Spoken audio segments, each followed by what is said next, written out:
Muy buenos días, mi nombre es Darío Domínguez. Para los que no me conocen, voy a presentarme.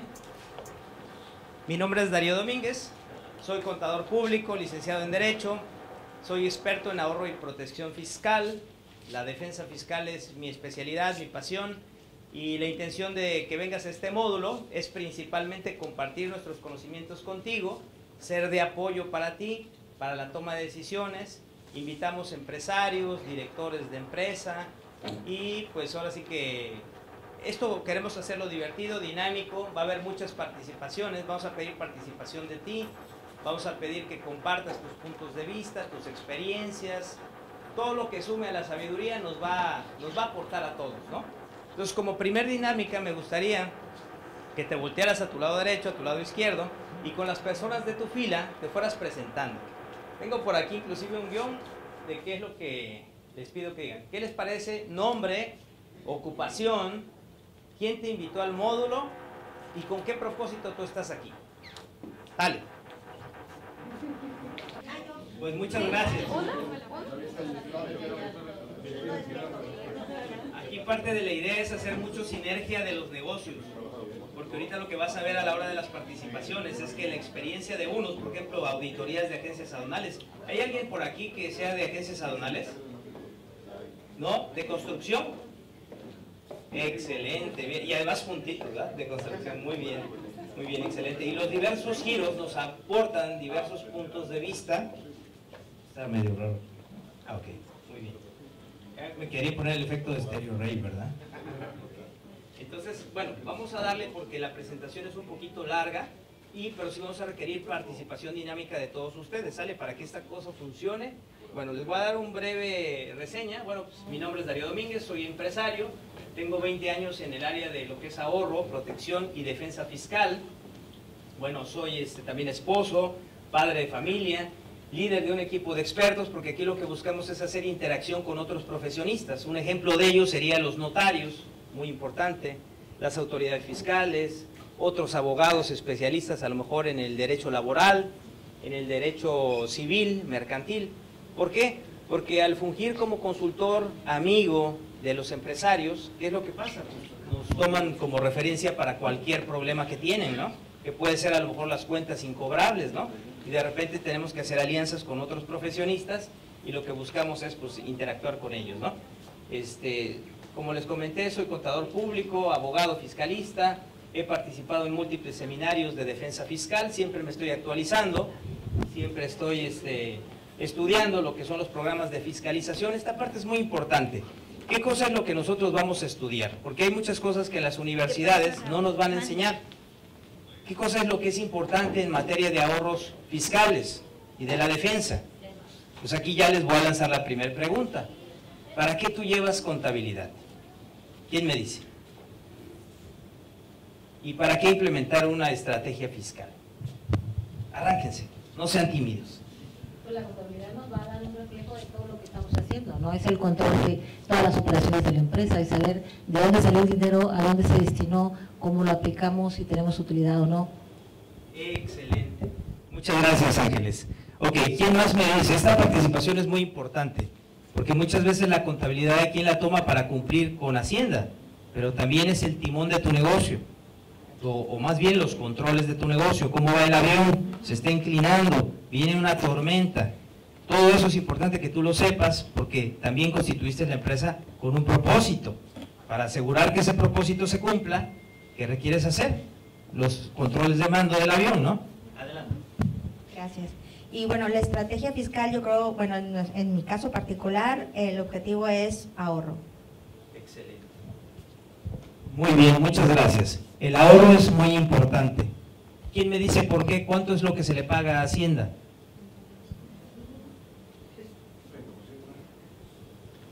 ¿Qué más? ¿30% de qué? 30% de la utilidad que se genera en un ejercicio fiscal, Sí. impuestos indirectos o el IVA, Sí. IEPS, que también van implícitos en algunas operaciones, dependiendo del giro del negocio, Sí. que también hay que tomar en cuenta para no tomar ese financiamiento que a veces genera un problema en el transcurso del tiempo, ¿no? Es muy común a veces que el empresario Sí. necesita y toma esos recursos, hay que saber distinguirlos, ¿no? Qué es, Claro, definitivamente. qué es del fisco y qué es nuestro, ¿no? Para poder de ahí tomar decisiones. Perfecto. Muy bien, Humberto. Quisiera la participación de los demás para que me dijeran cuánto es la tasa que te pide el fisco. Ya ahorita dijeron 30% de ISR, 10% para los trabajadores de PTU, y que también se impacta sobre la misma base de la utilidad que, bueno, tú proyectabas tener, ¿no? Pero bueno, hay que repartir, ¿no? Si hay dividendos también hay que... Si hay dividendos, ¿cuánto se paga? De entrada es el 10%, ¿no? 10%, sí. Pero piramidado, primero lo piramidas, que es como que lo inflas, ¿no? Con un 53%, 54%, y ya de ahí le pegas 10% adicional, entonces va a 30, más 10% de los dividendos, más 10% de la PTU, ¿ahí cuánto llevamos? 50, ¿no? Ok, y ya es una cantidad bastante considerable, ¿no? Ahora, pregunta, ¿cuántos piensan que eso se impacta sobre la utilidad de tu negocio? ¿O cuál es la base sobre la cual aplicas tú ese porcentaje? Sobre la base agravable, vamos a determinar el impuesto sobre la renta, Sí. la determinación de PTU. Eso es por un lado, Sí. directamente a nuestro patrimonio, Sí, o directamente a nuestra generación de ingresos. sí, Y vamos a cobrar el impuesto, el IVA, el impuesto por valor agregado, Sí. por cuenta de la Secretaría de Hacienda o del SAT, exacto. que él nos pide a través de una ley, Sí. y enterarlo mes a mes, como recaudadores también de Hacienda, nosotros lo vamos a ver así, ¿no? Esa parte que él dice es muy interesante. ¿Cuánto te pagan por recaudarle a Hacienda? Nada te pagan, y sin embargo tienes que llevar un montón de controles. Muy interesante, ¿no? Es mucho el dinero que tú recaudas por parte de Hacienda. Sí debes de llevar el control, porque igual te puedes empezar a quemar esos recursos y tú ni cuenta te das. Y tiene que haber previsiones financieras. Por eso decía yo de los estados financieros, la contabilidad, ¿para qué te sirve? Para prever todo eso. Y realmente les hago una pregunta, sí, aquí ya en confianza, muy honestamente. ¿Cuántos de ustedes realmente analizan los estados financieros para la toma de decisiones? ¿O cada cuándo te reúnes para la toma de decisiones? ¿Quién me levanta la mano y me dice, yo me reúno cada...? Pues yo creo que ahorita prácticamente... Sí, Jesús. Alguien que me apoye con otro micrófono. Gracias. Yo creo que ahorita prácticamente pues lo hacemos la mayoría de los contadores en las empresas, ¿no? Claro. Quiero pensar que así es. El hecho de hacer un precierre mensual, si le quieres llamar así, Sí, donde determines tu IVA cobrado, tu IVA pagado, pues, Sí. para establecer las estrategias que a lo mejor pudieras implementar, ¿no? sí, claro, excelente. Fíjense cómo está mencionando para efectos del IVA. ¿Y quién hace otro tipo de planeaciones? Como por ejemplo la rotación de tus inventarios, como por ejemplo el retraso que llevas en las cuentas por cobrar y por pagar. Ya ven que hay algunas razones financieras de liquidez que te indican que si tú das 30 días a tus clientes y tú pagas a 45 días a tus proveedores, pues estás perfecto, ¿no? Tú te financias de los proveedores, ¿no? Pero si es al revés, entonces, y tú le das 45 días a tus clientes, pero tus proveedores te dan solamente 30 días, pues ahí te vas a estar ahorcando de liquidez. Y mientras más vendas, ¿qué va a pasar? Más liquidez o capital de trabajo vas a necesitar, ¿no? Entonces hay muchas otras decisiones, además del pago del IVA, para las cuales podríamos reunirnos y tomar decisiones. Ahora, los contadores, yo considero muy valiosa la participación de Jesús, porque él comenta, dice, los contadores nos reunimos para tomar esas decisiones, pero realmente el director general, ¿para qué asuntos se reúne? ¿Cuántos de aquí son directores generales? Bien, uno, dos. Levanten la mano. Bien arriba. Ah, pues son poquitos, no se preocupen. Somos poquitos, pues somos muy unidos. Bueno, ok, en esa parte quiero lanzar esa pregunta de reflexión. Bueno, ¿para qué me serviría a mí basarme la planeación en los estados financieros? Bueno, primero que nada te darías cuenta de muchas oportunidades que hay. Yo la otra vez me sorprendí a la hora de agarrar y hacer, estábamos haciendo un análisis ahí en un estudio, en un grupo de estudio, y de repente el empresario dice, no, pues yo soy 30 días con mis proveedores, 45 días con mis clientes. Hicimos una pequeña prueba de las razones financieras, ¿y qué crees que salió? 60 días reales y 50, creo, algo así salió, ¿no? Entonces, aguas, porque muchas veces estás muy creído de que todo se realiza como tú lo dijiste, pero bueno, de la política a la acción, pues generalmente puede haber ahí una diferencia, ¿no? Entonces, considerar todo eso. Bueno, de ahí, en esta parte de la fiscalización, no nada más nos metemos a las acciones de lo que hace el fisco, sino que también nos metemos a la máxima autoridad de nuestro país, en este caso es el Poder Judicial.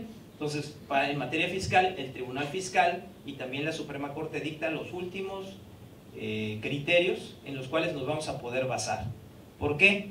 Porque si ahorita todos fuéramos contadores, y a ver, levántenme la mano, ¿quiénes son los contadores? A ver, de aquí, ¿cuántos son contadores? De profesión, aunque no lo ejerzan como tal. Muchas gracias y bienvenidos además. Un aplauso para los contadores. Un aplauso para los directores para que no nos sintamos solos. Muy bien, en esta parte, si habemos 100 contadores, ¿cuántos criterios de interpretación va a haber sobre un tema que sea controversial? Que si las cooperativas, que si los dividendos, que si la contabilidad, que si la decisión de lo que se debe tomar, pues va a haber a lo mejor, si no 100 decisiones, 100 interpretaciones, seguramente que sí va a haber al menos 50, no más que 50, va a haber, si hubiera tan solo 4 grupos de opinión, pues imagínate, ¿no? Y es muy interesante cuando leemos las sentencias del Poder Judicial que pues hay tantos elementos de los cuales agarrarnos. Y también aquí voy a aprovechar que tengo una abogada que nos comente algún tema donde la Suprema Corte agarró y dijo algo así como que se quedó uno con, no me digas que esa es la interpretación, ¿no? O sea, ¿tienes algún caso ahorita que te acuerdes, abogada? ¿Sonia? ¿En materia fiscal? Ajá, en materia fiscal o de cualquier materia, ¿no? Es más, antes de la participación de Sonia, ahorita yo me acordé de uno, ahora sí que para apoyar, ¿no? Y de ahí me dices la tuya, ¿no? Por ejemplo, recientemente la Suprema Corte sacó con motivo de los principios de derecho internacional que se puede demandar lo que son las pensiones alimenticias a los abuelos, que eso es algo que siempre ha habido, nada más que nadie lo hacía, no era un criterio, no era algo que estuviera establecido por la jurisprudencia y además retroactivo. Así que si tú creías que los actos de tu nieto no te importaban, pues ¿qué crees? Ahora te van a importar porque imagínate, preocúpate, ¿no? Que de repente te pudiera llegar una pensión alimenticia y si tu hijo es insolvente, pues te demandan a ti como abuelo y además te aplican retroactivo desde que el niño tuvo ese derecho, ¿no? ¿Quién sabía esa? A ver, ¿ya la sabías? Está buena, ¿no? ¿Y qué dicen a la Suprema Corte? Bien, pues la Suprema Corte si eres pues el menor, ¿no? Y qué bueno, ¿no? Porque la verdad es un derecho que debe reconocerse, pero la verdad sí que es una sorpresa, ¿no? ¿O no? Sí que es un tema que debería uno de verificar, a lo mejor en un consejo de socios, en un consejo, ¿no? Porque de repente te puedes topar con que ya tienes un socio que tú ni conocías, ¿no? La mayoría de las sociedades son sociedades de acciones, ¿no? Entonces fácilmente son transmisibles y tú de repente estás con un socio que tú ni conoces, ¿no? Yo que quería asociarme con Juan y de repente me aparece la suegra o me aparece algún otro caso así similar, ¿no? Entonces, bueno, me voy a apurar por ahí. Tenemos algunos estudios también en la maestría de liderazgo y ahorita en el programa de perfeccionamiento del IPADE, que la verdad está muy bonito y gracias por la invitación, arquitecto, está criminal ese programa, la verdad me encantó, o me encanta más bien. Bueno, de ahí quiero tocar el tema del contexto o propósito. Ya les comenté, conocer de manera sencilla cuánto es lo que vamos a pagar de impuestos. Ahorita ya sacamos un precálculo, ¿no? Es más o menos el 50% de la utilidad, más aparte el tema del impuesto al valor agregado y el IEPS, que si bien lo tenemos en administración, ¿cuántos de ustedes tienen bien identificado y separado cuánto es del fisco y cuánto es tuyo? Pues a lo mejor poco, ¿no? De ahí detectar las acciones que están tomando las empresas hoy. Como los impuestos están muy caros, entonces pregunta, ¿quién de ustedes está pagando el 50% de la utilidad como tal? El 40%, el 30%, el 30% y más o menos. Ay, tenemos algunos pagadores buenos. Ok, 20%, ¿no? 20%, excelente. 10%, excelente. 5%, 0%. No levanta la mano. Es súper comprensible esa situación, dada ciertas circunstancias económicas y otras situaciones, a veces no tanto, pero aquí el punto más que nada es tomar una decisión en base a qué. Ese es un punto importante. 10% es mucho, 30% es mucho, como dicen por ahí en el grupo de perfeccionamiento, depende, ¿no? ¿Sí o no? Depende, ¿no? Entonces, vamos a ver también qué acciones está tomando el SAT en consecuencia de esas acciones que toman las empresas. Las empresas toman acciones para reducir sus impuestos. Vamos a ver algunos casos prácticos. También vamos a estar viendo algunas acciones que el SAT está tomando en consecuencia de esas acciones que tú tomas para reducir los impuestos. Haz de cuenta que está el Consejo de Administración de los Empresarios y por acá está el Consejo de Administración del SAT. Y el SAT toma acciones y mira que tiene profesionistas de primera categoría, ¿no? Bueno, de ahí tenemos qué resultados al final son favorables. ¿Quién va ganando esa lucha de poder? ¿Y en qué casos los que triunfan, por qué triunfan? Para que de esa manera tú puedas tomar con esos elementos mejores decisiones. Y de ahí clarificar qué es lo que quieres para ti en tu negocio y cómo lograrlo. Porque en todo hay una composición de costo. ¿Cuánto te cuesta hacer tal o cual situación? ¿Qué riesgo tienes en una o en otra opción? ¿Y cuáles son los beneficios que pudieras disfrutar en uno o en otro caso, ¿no? Ok. De ahí tenemos el tema de los contenidos, que es costos fiscales, las opciones que existen actualmente, los riesgos y los ahorros, cuantificarlos, ¿sale? Y al final nos vamos a lanzar sobre una plataforma de decir, bueno, ¿cuál es el plan que tú tienes para tu negocio?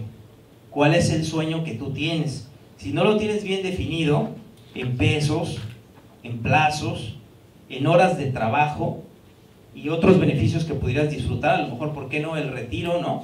¿Cuándo te vas a retirar? ¿Cómo transmitirle a tus hijos o a tus familiares el negocio? Y cómo seguirlo controlando a pesar de que no estés todas las horas ahí, que seguramente muchos pasamos tiempo ahí. Bueno, y de ahí, ¿qué barrera te detiene para lograr esos sueños? Esas barreras pueden ser, bueno, pues no tengo información, no tengo aliados estratégicos. Esas barreras pueden ser, siempre me ha preocupado lo que le pasó a mi papá, porque a mi papá lo embargaron y esto, ¿no? Y es una preocupación muy válida, ¿no? Aquí nada más el detalle es qué tú vas a hacer diferente para que tú tengas resultados diferentes, ¿sale? Y qué precios estás pagando para obtener tu sueño, y también qué precios pagas por no obtener tu sueño, para que al final tú definas qué cosa es lo que tú vas a hacer, ya con todos los elementos que vamos a tener en la conferencia, ¿sale? Ahora, para efectos de la plática, que nos vamos a ir muy intensos, te voy a pedir unos acuerdos. Uno de los primeros acuerdos sería celulares apagados o en vibrador, ¿sale? Para que no te pierdas nada, porque en uno de estos puntos que vamos a entrar ya en materia, pues ahí te puedes perder algo, ¿sale? ¿Cuántos están de acuerdo con ese acuerdo? Bien. Los que no les van a levantar el celular, de todas maneras. ¿Sale? Bueno, ok, nos seguimos para entrar en materia. ¿Qué otro acuerdo hay? Ok.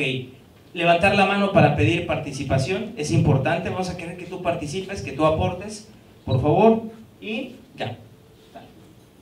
Bueno, rápidamente. Esto me voy a saltar, yo creo que al final, para que nos dé tiempo. ¿Cómo es el tiempo? Sí. Sí, claro, si te entra una llamada, con todo gusto puedes salir a tomarla para no interrumpir la conferencia, ¿sale? Órale, muchas gracias. Sí, sí, claro que sí, muchas gracias, Nancy. Muy bien. Ok, bueno, esta parte la voy a comentar rápido. De los asesores que nosotros hacemos alianza, estamos buscando de manera prioritaria que tengan de 10 a 20 años de experiencia. Ejemplo, el caso de nuestros abogados laborales. Y lo que descubrimos es que a pesar de que yo soy buen laboralista también, ¿qué crees? El que se dedica a eso exclusivamente es mucho mejor que yo. Entonces mejor dejamos de inventar el hilo negro, y así con lo mismo tenemos los de mercadotecnia y tenemos gente de ingeniería industrial que en procesos son excelentes, muchos mejores que yo, etcétera, ¿no? Buscamos que tengan casos y testimoniales de éxito. ¿Y esto para qué te lo digo? ¿De qué manera influye en las decisiones? Y obviamente que nosotros lo que buscamos es poder ayudar a las personas. No tienes que hacer negocios con nosotros, pero sí es importante que estos criterios tú digas, oye, esa parte es importante. Yo creo que en mi asesor voy a buscar eso, independientemente de quién sea tu asesor, ¿no? Ok, y la otra es una inversión importante en capacitación, porque no lo sabemos todo, y hacer grupos de expertos pues es algo muy positivo, y una inversión muy importante en lo que es tecnología. Estamos en la era de la información. Cuando estábamos en la era industrial, ¿en qué había que invertir? ¿Quién me dice? Maquinaria, por supuesto, ¿no? Muy bien. Y ahora que estamos en la era de la información, ¿en qué crees que tenemos que invertir? En sistemas, claro, por supuesto, para automatizar todas las operaciones y tener control sobre todo esto, ¿no? Y bueno, tener una manera de ser práctica y eficaz para resolver, ¿no? Bueno, estamos viendo aquí también otra cosa importante que es en lo fiscal, es el diseño de estrategias que prueben ser efectivas y puedan estar comprobadas. Imagínate que de repente, ahorita, y voy a tocar un tema que es un poco sensible, pero es muy importante que yo lo toque. Imagínate que te llegan con una super idea de pagarle a tus empleados a través del sindicato el 80% de lo que ganan. Vamos a inventarnos que ganan de entre 10 y 20 mil pesos. Y tú les vas a dar de alta a lo mejor con 2 o 3 salarios mínimos que van a gravar el seguro social. Pero de repente no sabes que a través del sindicato le vamos a pagar el 80%. Y te dan los fundamentos inclusive que te dicen, mira, efectivamente está exento, ¿no? Tema importante, requerimos que sean comprobados. ¿Cómo podríamos comprobar la eficacia de esos pagos al sindicato? Además, en la ley estamos comprobando pues que sí existe, ¿no? ¿Cómo podríamos comprobar la eficacia de esa estrategia que sí nos va a beneficiar, que sí nos va a producir el resultado que nosotros queremos? ¿De qué manera lo podríamos comprobar? ¿Quién me dice? 5 manos arriba nada más, no se amontonen. O cualquier otra estrategia, vaya, ¿no? No sean tímidos, no sean gachos, no me dejen solo. Órale, Tinoco. Muy bien, excelente. ¿Cómo? Con un depósito directo. Ok, con eso compruebas la mecánica, ¿no? Pero ¿cómo compruebas que eso pueda sustentarse en una auditoría? El contrato colectivo, ok, lo entregas. Pero ¿cómo pruebas que eso pase a una auditoría? Pues fácil, una empresa que haya sido auditada y lo haya pasado, ¿no? ¿Qué opinas? ¿Sí suena, no? O que haya una jurisprudencia donde por ahí salga que efectivamente lo pelearon y lo ganaron, ¿no? Esa parte, ¿qué te parece? Sí sería importante, ¿no? Sí sería importante verificar que sean comprobables las estrategias. Bueno, de ahí tener el ahorro, las pruebas preconstituidas, que es lo que tú decías, Antonio, tener pruebas preconstituidas, tener la protección de activos para mí es la más importante.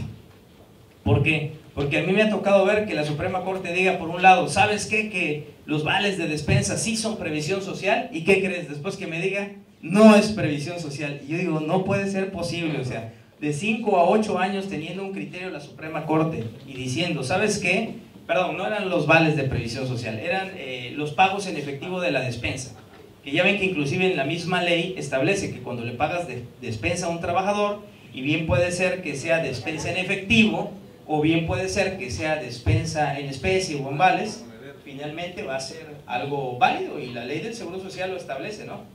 Pero resulta que la ley del ISR no hace ninguna distinción y a la Suprema Corte, al SAT se le ocurrió hacer la distinción y dijo, bueno, cuando sea despensa en especie, pues sí te la valgo como previsión social, y cuando sea en efectivo, ¿qué crees? No te la valgo.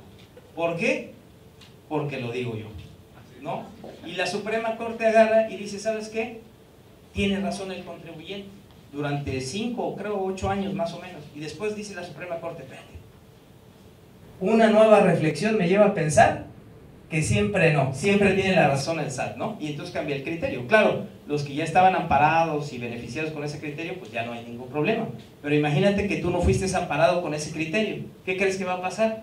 Pues Hacienda en las declaraciones informativas va a decir, vamos a buscar a todos aquellos que dedujeron el pago de despensa en especie y simplemente le decimos, oye, te aviso que ya cambiamos de criterio, así que por favor pasa a la caja registradora a pagar, ¿no? Entonces, para mí, lo más importante es esto, la protección de los activos y de la fuente de tus ingresos, que sería la operación de tu negocio. ¿Cómo blindarlo? Es tema, a lo mejor, de otra conferencia que no he dado. Pero bueno, sí, y la verdad está un poco compleja, porque ¿qué es lo que es importante ahí? Hacer reestructuración. Si todo lo tienes en el negocio, ahí tienes tus terrenos, ahí tienes tus construcciones, ahí tienes toda tu maquinaria. ¿Qué otras cosas podrías tener ahí? Las marcas, ¿no? Si tienes una marca como Pepsi Cola o lo que sea, ahí puedes tener en el negocio registrado ese nombre y todos los bienes los tienes ahí. ¿Qué pasa? Tú ves el estado financiero, o Hacienda ve el estado financiero, y ¿qué podría decir? ¿Mande? Aquí hay. Aquí hay, ¿no? ¿Quién más podría decir aquí hay? Muy bien. ¿Quién más? ¿A poco no le dan la declaración a sus trabajadores para efectos de PTU en mayo? En mayo ahí se les entrega la declaración y se enteran de todo lo que tú tienes. Parte importante sería, pues, reclasificar un poco los activos. O a los que están muy callados puedo pensar que a lo mejor no le entendieron, o puedo pensar que están muy preocupados y quieren regresar a hacer la clasificación de sus activos, ¿no? Pero sí, ¿cómo ven? ¿Sí queda clara esa parte? ¿Cómo ven? ¿Sí? Ah, bueno, ok. La protección ¿qué te daría la protección de los activos si de repente obtienes una resolución desfavorable que te dice el SAT, tu planeación no me gustó y no funciona? Y la Corte dice, ¿sabes qué? Coincido con ellos, pero pues, tu criterio y mi criterio es diferente. ¿Qué podrías obtener si tú tienes esa protección de los activos? O sea, tienes en una empresa las operaciones, las ventas, las compras, los proveedores, las líneas de crédito, las deudas, en otra los trabajadores, ¿no? Eso te daría una gran ventaja, ¿no? Hasta donde se pueda, por la reforma laboral, ¿no? Y en otra empresa tener todos los activos. ¿Cómo ven? ¿Qué diferencia habría entre uno y otro? Dormir mejor. Dormir mejor, perfecto, sí. Ok, bueno, me voy a seguir en esa parte, ¿sale? Pero sí. ¿Qué problemas podría haber con reclasificar los activos? ¿Quién me dice?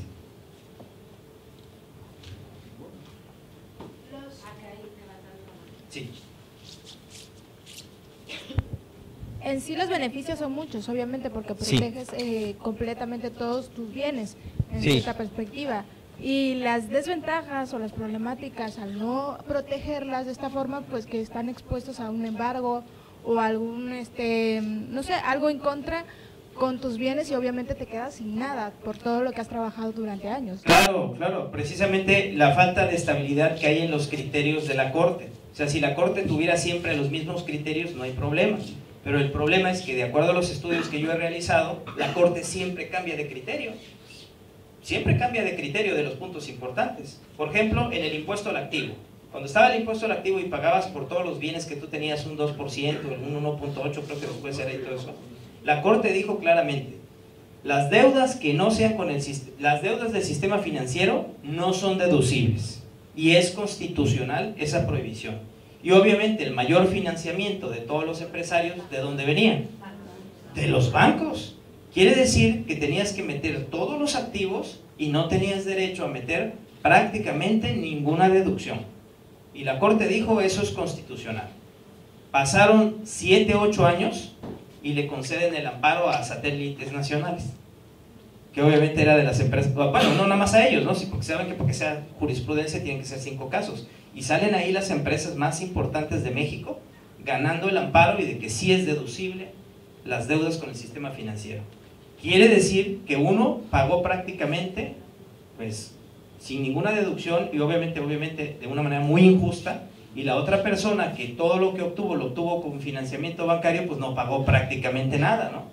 Y con lo de la despensa en efectivo, yo no sé si tú veas alguna razón lógica por la cual entre o no entre, nada más porque fue pagada en efectivo. Si los trabajadores ganan tan poquito, ¿a poco tú dudas que lo haya dedicado a la despensa? 700 pesos, quién sabe si se los habrá gastado en despensa, ¿no? Tal vez no, tal vez gasta menos en despensa, ¿no? Bueno, okay. Entonces es muy importante por eso la protección de activos, ¿sale? La única complicación es que para sacar los activos de una empresa donde los generaste, pues obviamente hay otra causación de impuestos súper importante.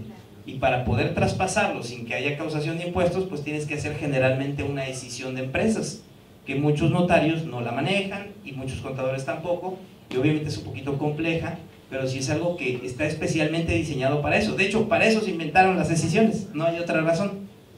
Bueno, la protección de personas, que básicamente consiste en no cometer nada que Hacienda considere como delito.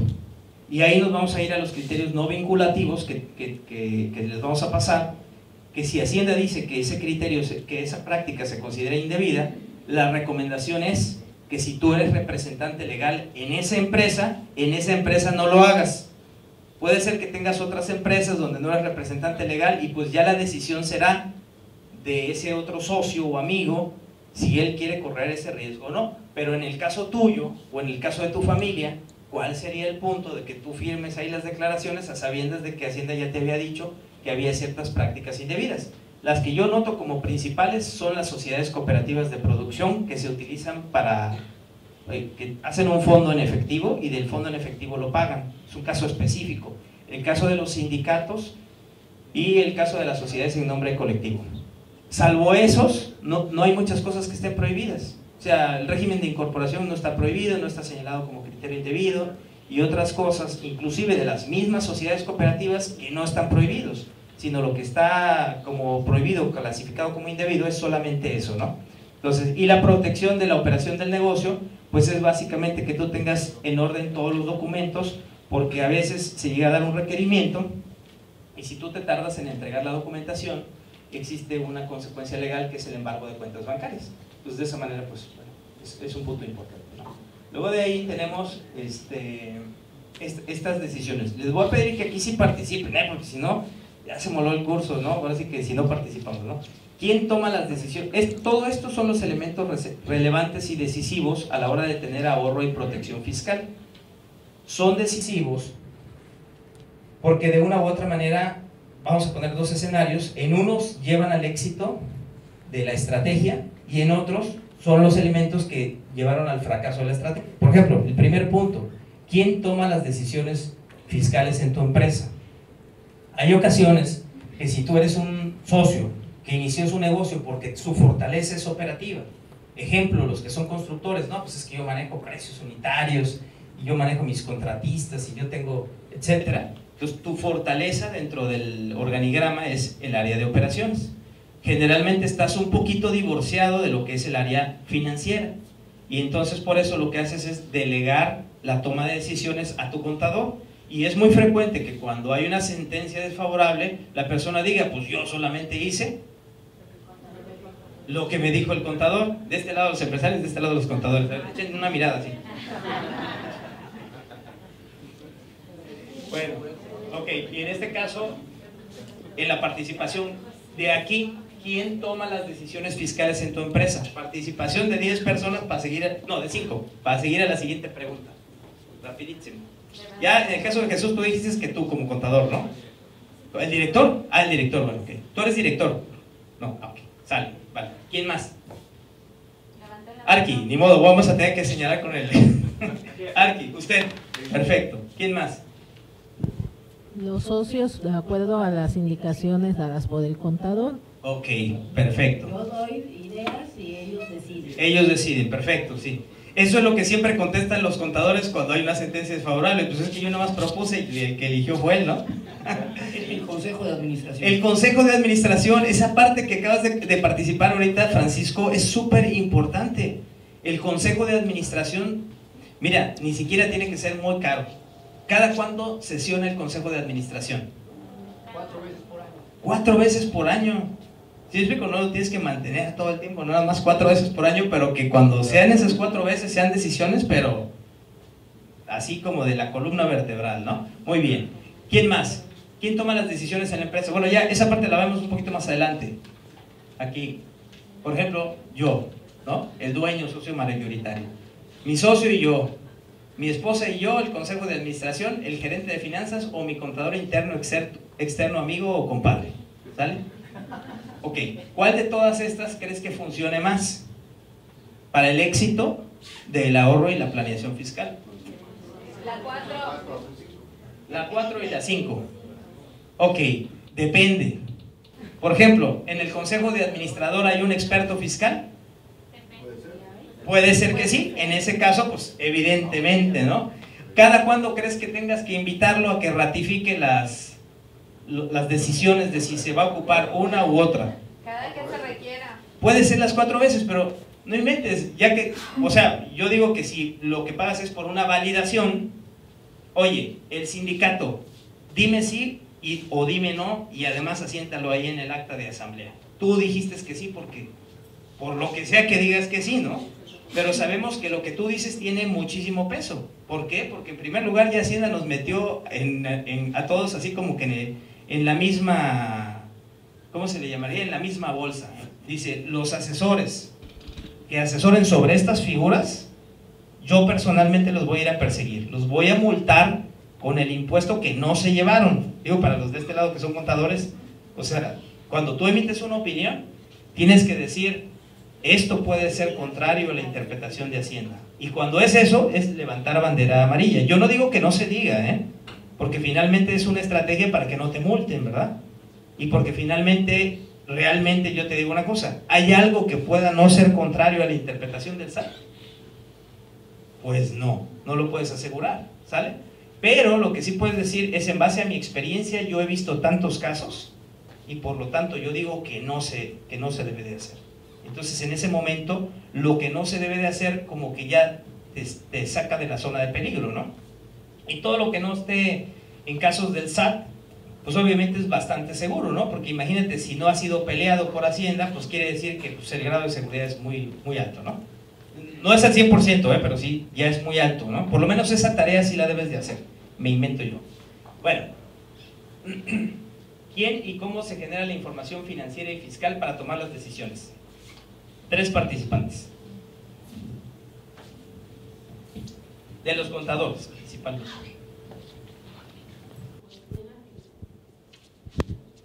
La genera el contador, es la información la genera el contador. Sí. ¿Sí? Okay. Para ahorro de impuestos, pues puede haber una estratega fiscal o y cuando están pagados los impuestos, ¿hablamos? No, dice quién y cómo genera la información financiera y fiscal para tomar decisiones. O sea, ¿en base a qué información tomamos decisiones fiscales? Estados financieros. ¿Mande? Bajo la del día a día. Ok, voy a pasarme rápido a la proyección que sigue. Aquí en este caso, por ejemplo, puede ser el dueño, cuando es el todólogo, sí hay empresas pymes que hacen esto. Yo lo menciono no porque haya aquí alguno de estos, pero sí seguramente tú has conocido a alguien que genere el dueño la información financiera y obviamente cómo te imaginas que están esos archivos.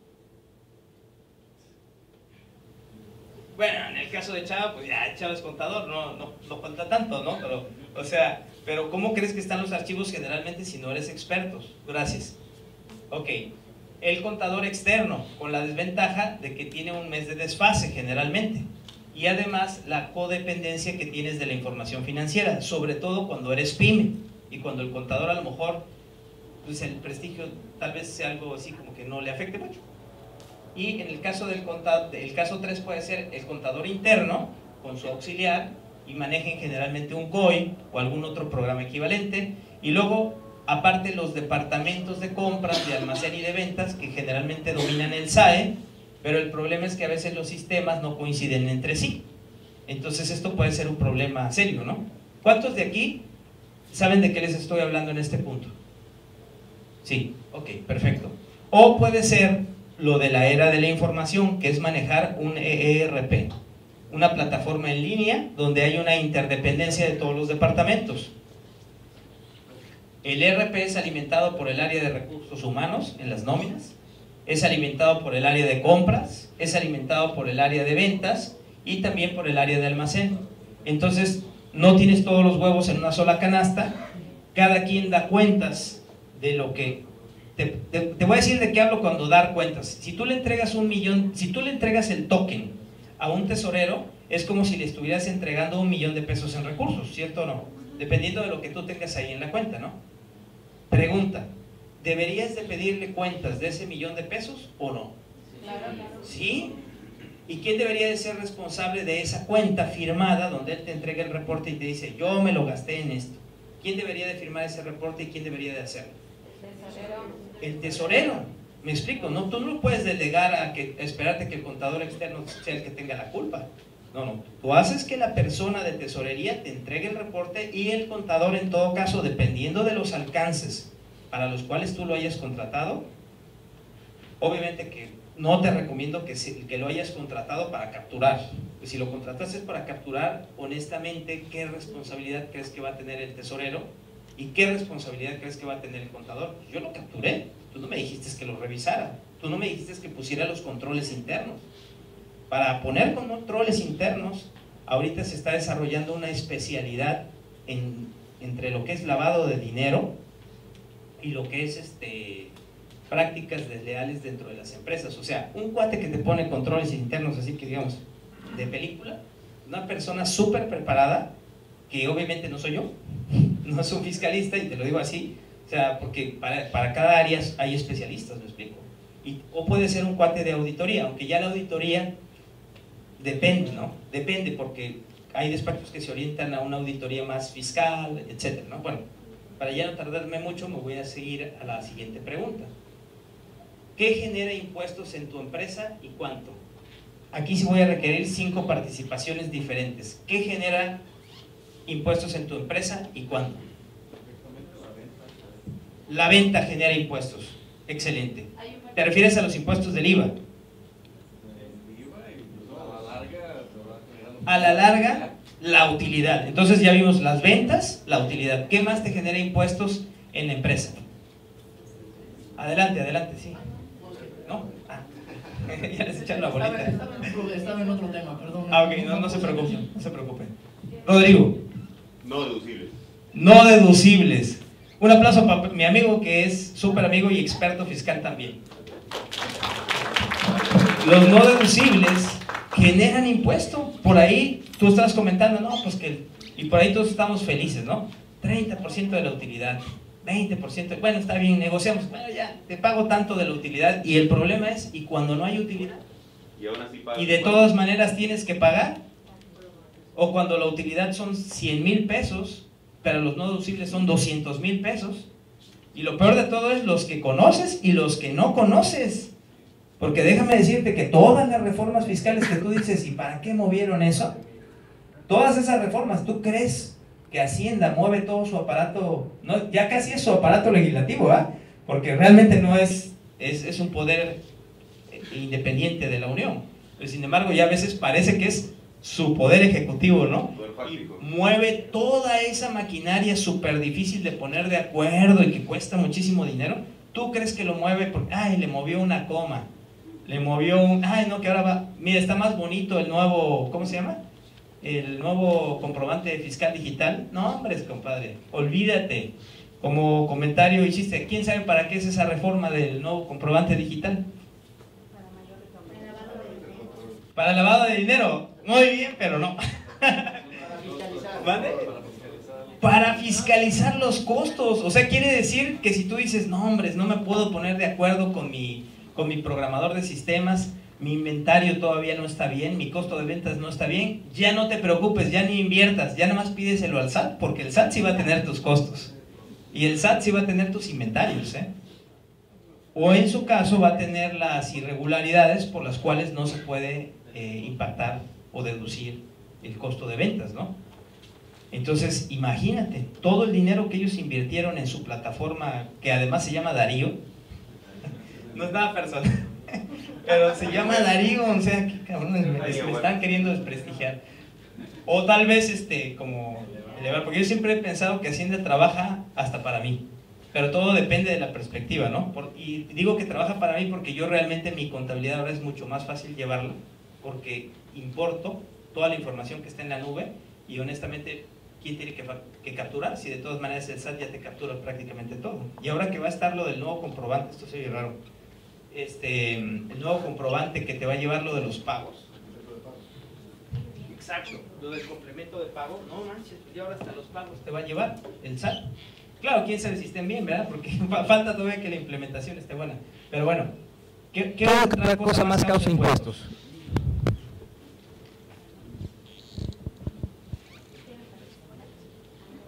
Me voy a ir rápido y me voy a saltar a lo que yo vi que genera impuestos. Yo vi que genera impuestos la utilidad, aunque tú no tengas liquidez. Rápidamente, ¿quién sabe a qué me refiero que la utilidad, aunque no tengas liquidez? Cuentas incobrables. Cuentas incobrables. ¿Qué más? Muy bien, muy bien. ¿Qué más? ¿Cuántas rotación de cartera? ¿Rotación? De cartera. De cartera. Equipo que compres. Equipo que compres y te gastaste un dineral, no tienes liquidez, pero lo vas deduciendo conforme a la depreciación. Si no aplicó lo de la deducción inmediata, que es algo que también está limitado, solamente en ciertos casos se puede aplicar la deducción inmediata. ¿Sí me explico? O sea, tú puedes agarrar y no tener ni un centavo y de todas maneras generar utilidad. Como bien dijo Rodrigo, también los no deducibles. Y otra razón había por ahí, que compraste ese inventario y mucha gente se quedó con la idea de que no, vamos a comprar inventario porque pues para deducir, no, pues olvídate. Eso ya desde 2005 no es deducible, ¿no? Y es un golpe súper impactante, porque ¿cuántos saben que en el inventario suele haber más de 1 millón de pesos de inventario? Que es algo que en otros años era deducible ese 1 millón de pesos y ahora no lo puedes deducir. Bueno, no lo puedes deducir en ese momento, ¿verdad? Hasta que vendas, pero ya cuando vendes ya para qué, ¿no? Bueno, el incremento en el saldo de bancos, aunque no tengas utilidades, esto te genera impuestos. ¿En qué casos puede ser? Por eso es que sí requieres los estados financieros. Por eso es que sí requieres un análisis y alguien que se especialice en eso, ¿no? ¿En qué caso saldo de bancos aún sin utilidades? Pues en el caso del IVA, porque si tú cobraste bastante dinero y te quedas con ese dinero y te duermes en las decisiones financieras de, oye, mira, ya generamos el 1 millón de pesos que necesitábamos para comprar la maquinaria, pero te tardas en comprarla un día más y resulta que era fin de mes, ¿qué crees? Papas, ya todo el IVA ya está, ya lo caído, ¿me explico? O sea, la velocidad a la que tú tienes que tomar decisiones financieras es a esta velocidad, ¿no? Y también cuando recibes anticipos, porque cuando recibes el anticipo apenas vas a efectuar los gastos de la obra. Por ejemplo, en el caso de la construcción, recibes un anticipo de 1 millón de pesos, ¡qué felicidad! Causa impuestos, pero todavía no le pagas a los proveedores, te tardas 1 o 2 días en pagar, te agarra a cambio de mes y los gastos causan impuestos cuando no reúnen requisitos fiscales. El pago de préstamos, ¿cuántos saben que el pago de préstamos también te va a impactar en el pago de los impuestos? ¿En qué casos, Antonio? Sí. Por ejemplo, un financiamiento a largo plazo. Sí. Y ya que eres un compromiso, pues obviamente te realizas. Claro. No deduces. Tú tienes a lo mejor aquí una hoja de Excel, ¿no? Y tienen todos los meses, así, mes, enero, febrero, marzo, abril y así. Y en tu programa de pagos tienes una amortización fuerte del pago de capital. Pero como no es deducible, y sin embargo si es una erogación, ¿de dónde tiene que salir? De la misma utilidad. Utilidad que si tú no hubieras tenido el préstamo, lo hubieras podido invertir en algo que sí fuera deducible. Entonces ahí es donde yo te digo, qué padre es cuando recibes el préstamo y empiezas a gastar. Y ahí hasta saldos a favor tienes, ¿no? Pero en ese momento ya tuviste el beneficio de la deducción. Sí, pero eso no consuela a la persona que no lo planeó. Tú sí lo planeaste, ¿eh? Y Humberto, en esa parte quiero que notes las personas que participan, cómo participan. Tú dices, ay, sí, yo la tenía presupuestado. ¿Y cuánta gente lo presupuesta? Hay gente que no lo tiene. ¿Qué es eso? ¿Qué es eso? Buenísimo. ¿Sí? Es una mala, no es una mala palabra, ¿eh? Es presupuestar, ¿no? Ok. De ahí la compra o el pago de ciertos conceptos que no son deducibles, pero que sí son muy importantes en el balance general. Si tú agarras y haces una compra importante, por ejemplo, la gente que compra trailers o que hace importaciones de productos, imagínate el guamazo que es de pagar para que te traigan todos esos contenedores. Bueno, es deducible cuando ingrese al país. Mientras está allá, tú lo desembolsas, pero no es deducible, ¿no? El pago de activos fijos, el pago de terrenos, que es muy buena inversión para efectos de a futuro, pero fiscalmente los fiscalistas dicen que es mala inversión. Aquí no es eso, sino más bien lo que tienes que hacer es una estrategia complementaria. De ahí tienes las inversiones de lo que sea y el otorgamiento de préstamos al provenir en todo o en parte de la utilidad de la empresa y no ser reducibles. Bueno, y de ahí por último tenemos, ¿qué estás haciendo para ahorrar impuestos? ¿Sale? ¿Y cuánto estás pagando? ¿Quién me dice qué opciones están tomando ustedes para ahorrar impuestos?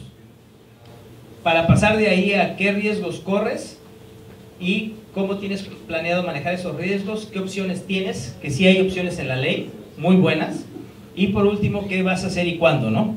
Todo es el contexto, no me lo tienes que contestar, pero todo esto es el contexto para que tú agarres y digas, no sabía esto, pero ahora que lo sé, puedo hacer esto. Y generalmente vas a decir, estaba fácil o está fácil. Esa es la idea, que tú te lleves de este, ¿cómo se llama? De este módulo, esa información, ¿no? Entonces, ¿quién me dice rápidamente cuáles son las opciones para ahorrarse impuestos? Gracias. Bueno, Darío, en mi caso, pues asesorarte. Sí. Hay gente como tú, despachos, y yo creo que precisamente es escuchar y poder hacer una planeación de qué es lo más conveniente hacer para poder hacer estos ahorros, porque al menos nosotros que estamos inmiscuidos en la operación o en la administración, o un poco en todo, no tienes la capacidad o el conocimiento para poder determinar qué es lo mejor. Entonces, claro, se tienen que acudir a expertos como ustedes. Excelente, muy buena opción para ahorrar impuestos. ¿Qué otra opción tenemos, chicos? Y por ejemplo, en este caso, si no es indiscreción, independientemente de las que tú aplicas, ¿cuáles has escuchado tú que generan ahorros fiscales? Bueno, yo no estoy metido en muchos sí, sectores. En la pero parte, que tú has oído así. bueno, en la parte de la construcción, por ejemplo, a lo mejor personas físicas tienen el terreno, la persona moral es el que desarrolla y manejas una serie de situaciones ahí que pueden ser beneficiosas. Claro, para obtener financiamiento y que tú canalices todo a lo que es gasto para ti, ¿no? Excelente, muy bien, gracias, Paco. Sí, sin micrófono. Sí, yo tengo una pregunta. Sí. En mi caso, yo tengo una empresa de banquetes. Sí. La verdad es que desconozco por completo el tema, por eso vine. Sí. Casi todo lo que yo compro, que son alimentos, no cabe impuestos, es exento de impuestos. Sí, está a tasa cero. Ok. Sin embargo, la mayoría de mis clientes, el 80% son empresas a las cuales yo les facturo. Sí. Y obviamente pues les hago el IVA, ¿no? Sí. Les cobro el IVA. Ahí yo cómo puedo ahorrar impuestos. Por ejemplo, alguien me dijo, en lugar de que compres un coche, réntalo. Ok. En financiamiento de mantenimiento puro, ¿no? Sí. ¿Eso sirve? ¿Eso funciona? Sí, claro que sí. ¿Qué otras estrategias o qué otras cosas me sirven a mí para, pues, ahora sí que equilibrar un poco, ¿no? Porque, insisto, prácticamente yo todo lo compro sin tasa cero. Sí. Y yo sí todo lo facturo, todo le grabo IVA, cuesta todo lo que vendo. Claro. Mira, por ejemplo, en materia de IVA yo lo que he visto es que cuando son empresas como la tuya, que son muy particulares, y básicamente el pago del impuesto ni siquiera es un impuesto tuyo, pero de todas maneras te duele porque cuando tú lo recaudas pasa por tus cuentas y nada más lo ves pasar, ¿no? Sin embargo, sí puedes quedarte con parte de ese IVA, y una de las estrategias es realizar inversiones, pero que además sean deducibles. O puedes tener dos estrategias, una estrategia para ISR y otra estrategia para efectos del IVA, ¿sale? Pero habría que particularizar el caso tuyo, porque si el pago del impuesto es muy alto, y tu estrategia de inversión, que es cómo vas a canalizar esas utilidades, porque a veces ni siquiera hay utilidad ahí. Tú me estás hablando del IVA donde no hay utilidad, entró el dinero y salió para pagar alimentos, ¿es correcto? Ok. Esa parte no es materia de este módulo, porque es IVA, y en este caso estamos viendo principalmente estrategias de ISR.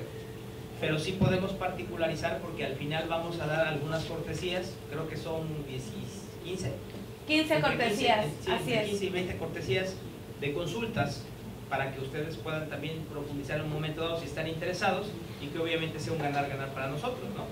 Esa parte, como no es materia de este módulo, sí te puedo decir que te puede funcionar lo de una consulta. Principalmente, ¿tienes estados financieros para hacer esa planeación? O para saber los montos y todo así. ¿Manejas estados financieros? No. Ok. Es importante el control de costos ahí, porque si no te va a ser bien difícil crecer si no pones algunos controles internos ahí, lo que decía yo del ERP. Entonces ahí yo te diría, paso número 1, tener bien claro el plan de negocios, con los objetivos, cuántos banquetes voy a realizar, cuánto me voy a gastar de porcentaje, qué límites voy a poner a los costos, y toda la política de costos y todo ese rollo, y con eso tú puedes proyectar 5 años, y en esos 5 años tú puedes agarrar y decir, pues lo que voy a hacer es mi estrategia de inversión es esta o esta. Yo comentaba que cuando tú tienes financiamientos y compras activos, generas saldos a favor. Esos saldos a favor están ideales para ti, y de ahí una estrategia a lo mejor de fusión y te puedes quedar con algo, pero todo depende del volumen de negocios que tú estás manejando, ¿lo explico? De varias variables, pero sí es importante que lleves contabilidad, porque si no, de esa parte te puedes llevar alguna sorpresilla por ahí.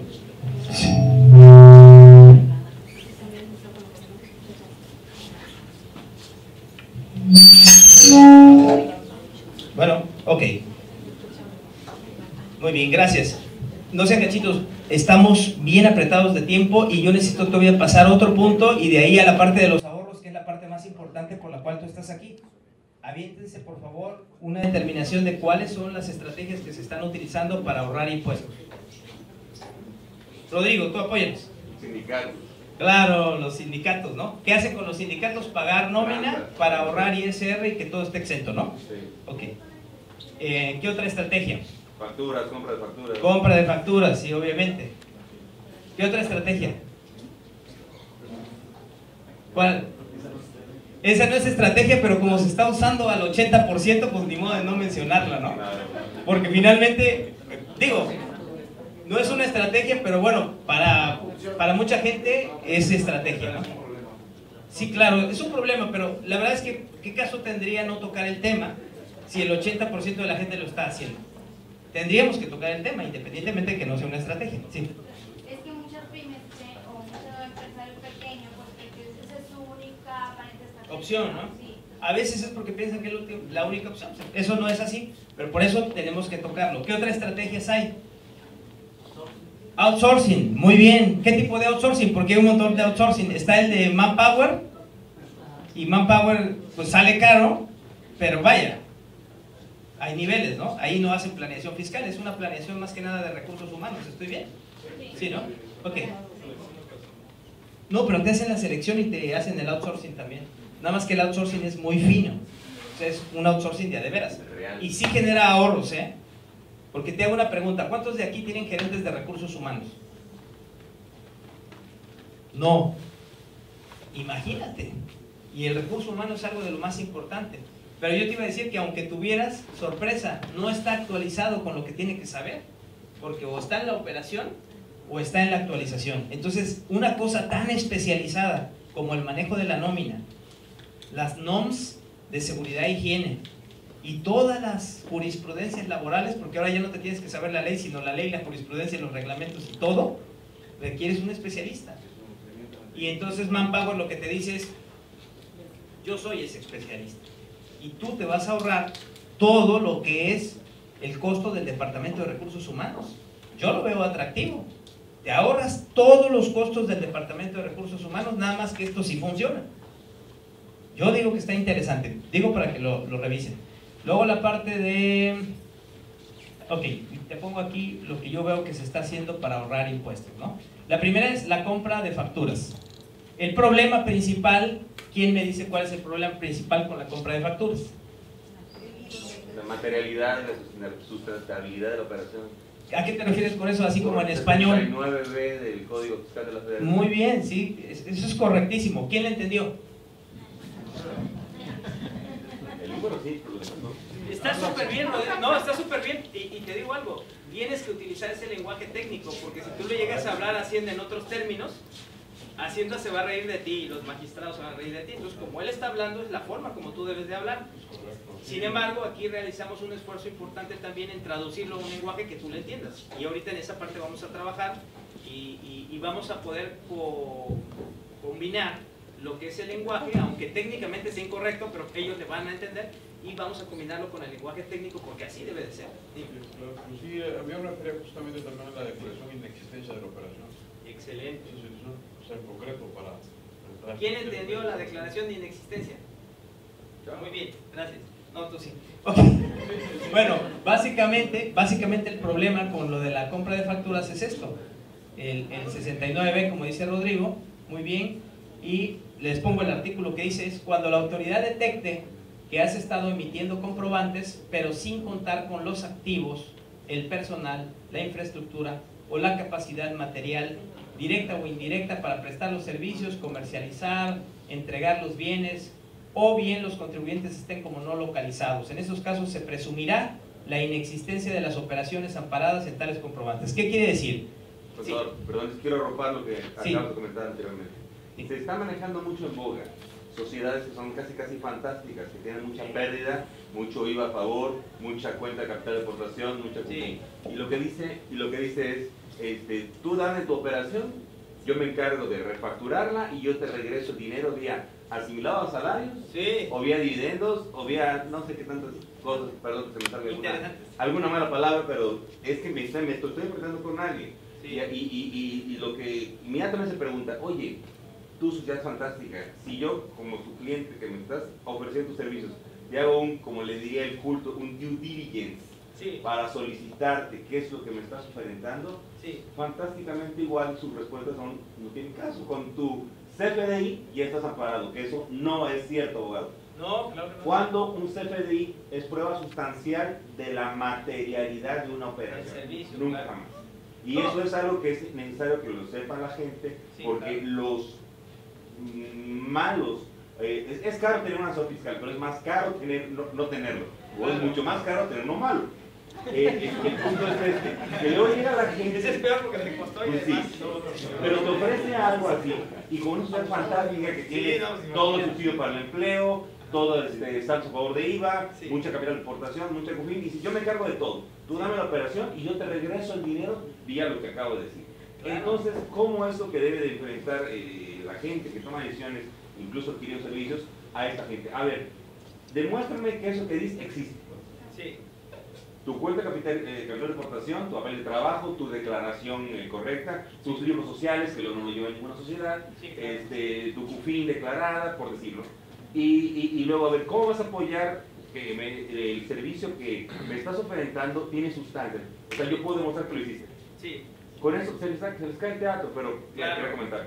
No, eso que dice Rodrigo es algo muy importante. O sea, hay personas que compran facturas y la persona que los vende no te demuestra absolutamente nada. Nada. ¿No? Ese es un riesgo así como que evidente, ¿no? Ese es un riesgo evidente. Porque finalmente esa persona te facturó porque no va a pagar el IVA o no va a pagar las contribuciones, ¿sale? Y lo que hacen es que cada 1 o 2 años lo que hacen es cerrar las empresas. Los representantes legales, pues como no son desechables y no creo que se los echen tampoco, pues son gente ignorante a lo mejor que no. Perdón amigo, muchos están muertos. Sí, eso está interesante. Eso está interesante. Por lo que es la falsificación de documentos. Claro. Robo de identidad, o sea, la verdad es que sí hacen trabajo esas empresas. Es interesante, ¿eh? Es interesante porque a lo mejor también si invirtieran ese trabajo de otra manera, también generarían dinero, también generarían ahorros. Ya van a hacer una serie de televisión. Pero es interesante porque la opción que eligen tal vez sea por, no sé, por cualquier razón, la que sea, pero sí se está invirtiendo trabajo en eso, sí es algo que, bueno, ok. Sin embargo, obviamente que es más fácil que estudiar todo lo que hemos estudiado e invertir en tecnología, ¿no? Porque finalmente, yo ahorita ya te puedo hablar todo esto, pero después de 20 años, ahora, me considero un buen asesor desde el inicio. Sin embargo, ya las herramientas que tengo ahorita son mucho mayores por la cantidad de jurisprudencia que está metida aquí en el disco duro y todo ese rollo, las experiencias y todo eso, pues la verdad me dan muchas tablas, pero la verdad es que está complicado, no está sencillo lo de los impuestos. Ahora, te quiero decir que las nuevas sociedades donde llegan y ya te dicen, mira, aquí están los trailers y te enseñan fotos de los trailers y documentos y toda esa situación, yo te hago una pregunta, ¿tú crees que una sociedad que la van a liquidar en 2 años, esos trailers de verdad son de la empresa? No. Yo me lo cuestionaría porque yo digo, si tú dices, protege tus trailers, mejor meto mis trailers, ¿no? Si la credencial del lector está mal, ese es a lo mejor, tal vez, ¿no? Me invento, ¿no? Ya me dijo Rodrigo que no diga demasiadas cosas porque a lo mejor alguien se puede enojar conmigo, pero bueno, también es cierto, ¿aquí nadie vende facturas? ¿No? Sí, te van a decir. Sí, no voy a decir, ¿verdad? Pero a lo que me refiero es que pues, es la neta, ¿no? Y la verdad, para eso viniste aquí, te vinimos a regalar esto, porque realmente es un riesgo fuerte. Y sí está interesante porque Hacienda, pues, tiene toda la herramienta. A lo mejor lo que no ha tenido es todos los elementos materiales, o estadísticamente no le ha cuadrado el ir a revisar a todos, ¿verdad? Entonces, obviamente se enfoca en las empresas más grandes y todo ese rollo, pero finalmente tú estás ahí archivado y todo, y no tiene caso que hagas una tontería. Yo pienso, así lo veo, ¿no? Porque en costo-beneficio, pues, sí te puedes ahorrar los impuestos de otra manera. Hay 1000 maneras de hacerlo, solamente que son un poquito más complicadas si tú lo quieres ver así, ¿no? Entonces, ¿qué tienes que comprobar? Si tú le facturas servicios de construcción y eres una constructora, ¿qué tienes que comprobar?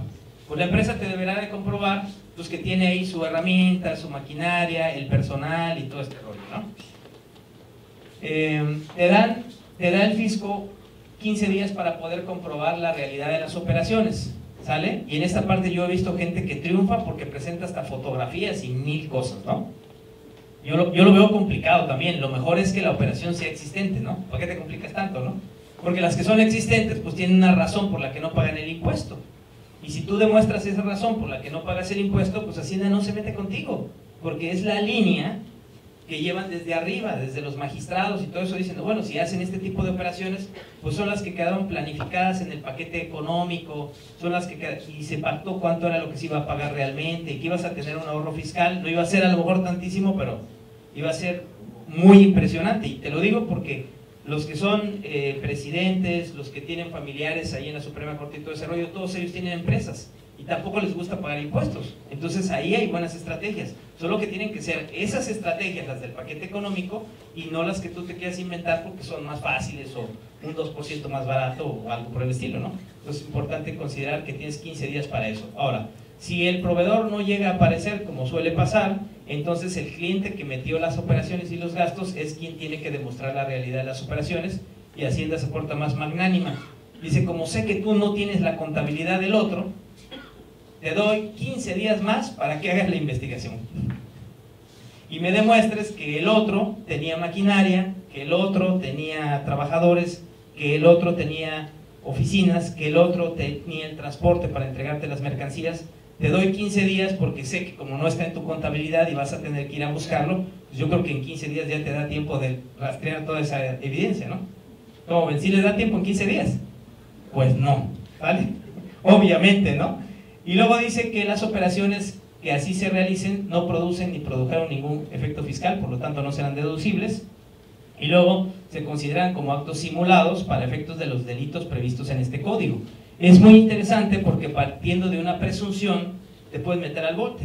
Obviamente que esto viola la presunción de inocencia, muy interesante.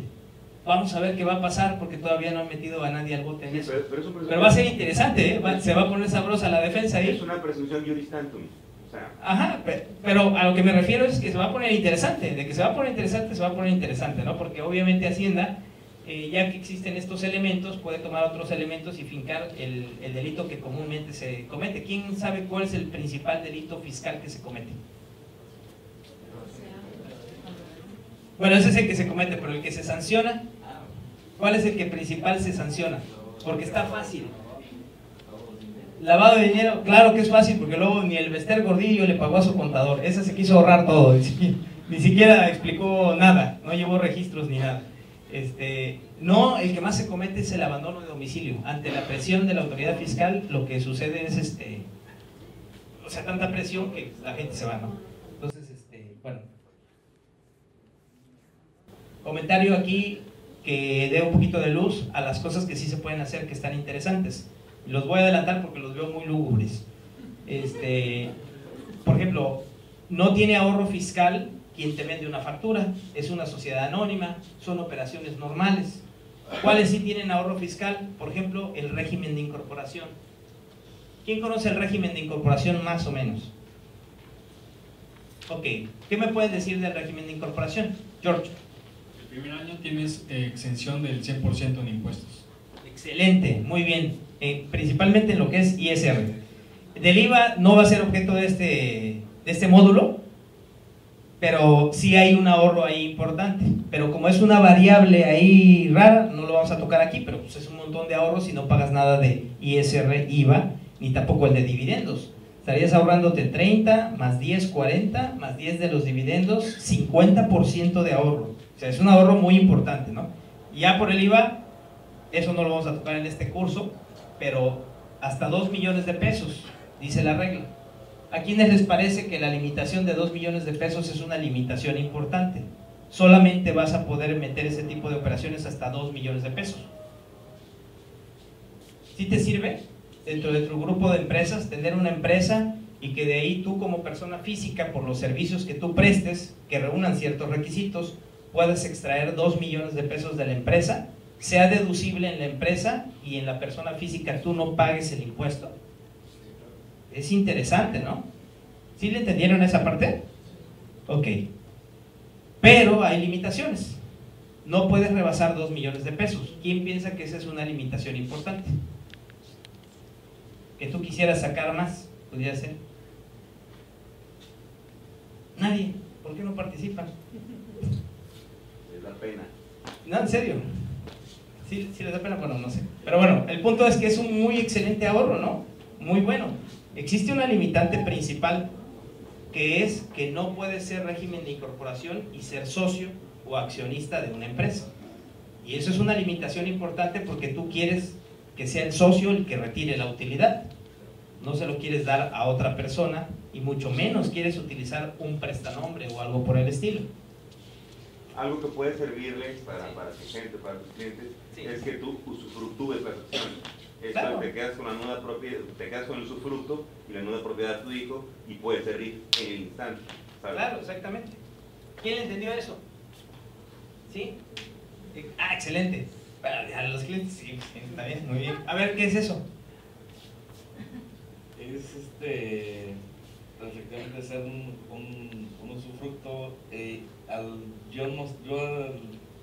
Al dar el bien o hacer las acciones, sí. Voy a ir a dar las acciones a quien yo quiera, obviamente a mis hijos, claro. Pero el usufructante no va a tener el beneficio de las utilidades hasta que yo fallezca. Pero en el papel yo no voy a aparecer como socio de la empresa. Exactamente. Claro, o sea, esa parte está súper interesante. O sea, lo del usufructo es algo que a lo mejor no se usa mucho, se utiliza mucho como para los inmuebles, ¿no?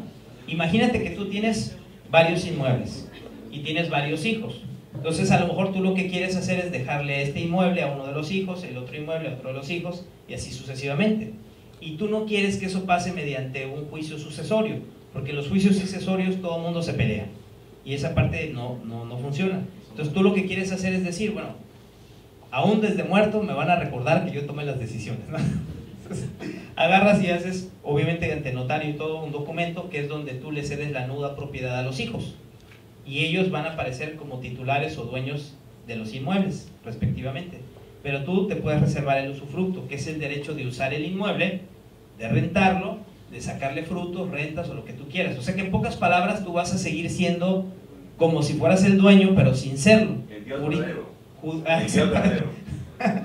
Entonces tú vas a poder hacer vas a poder controlar las acciones, en el caso de las acciones, y tú le vas a poder decir al SAT, mira, aquí está mi documento notarial, y pues yo no soy socio, entonces puedo ser régimen de incorporación y automáticamente tú te puedes agenciar esos beneficios. Ahora, la limitante de 2 millones de pesos también hay una forma de librarla, y que es muy sencilla. Nada más que hay que también saber hacerla, porque tiene que haber una razón de negocios para que tú puedas adelantar todos esos pagos, ¿no? Por ejemplo, aquí dice, régimen de incorporación fiscal.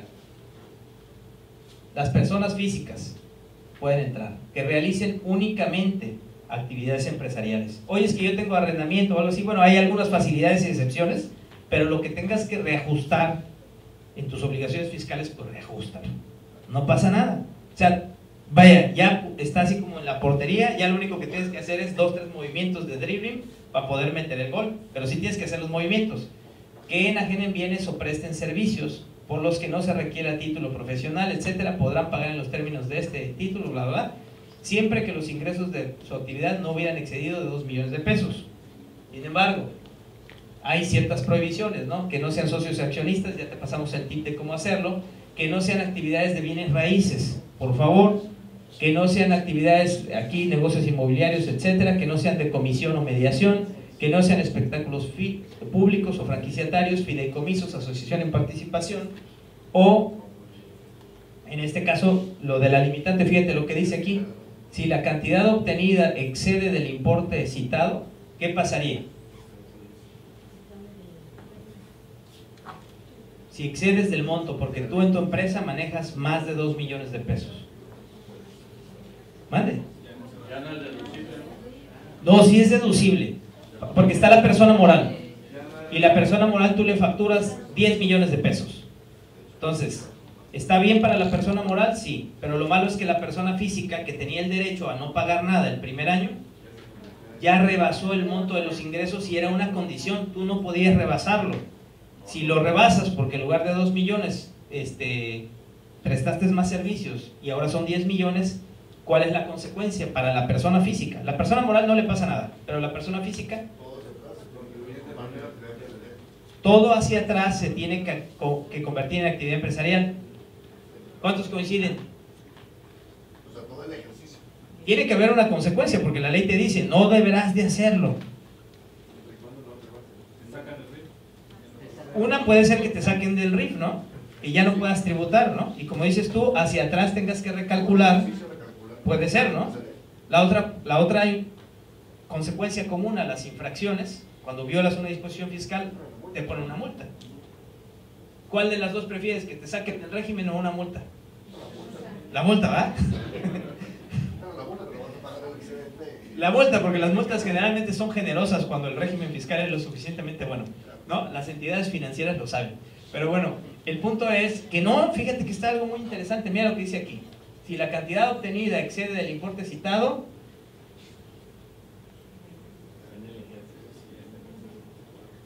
hasta el ejercicio siguiente te quitan los beneficios.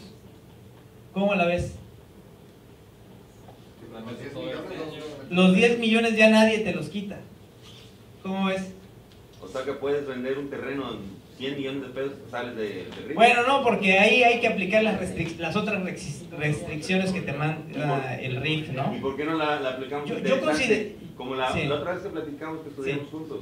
Un terreno lo metes en un fideicomiso inmobiliario irrevocable, emite CPI, certificados de participación inmobiliaria, y comercializa los CPI.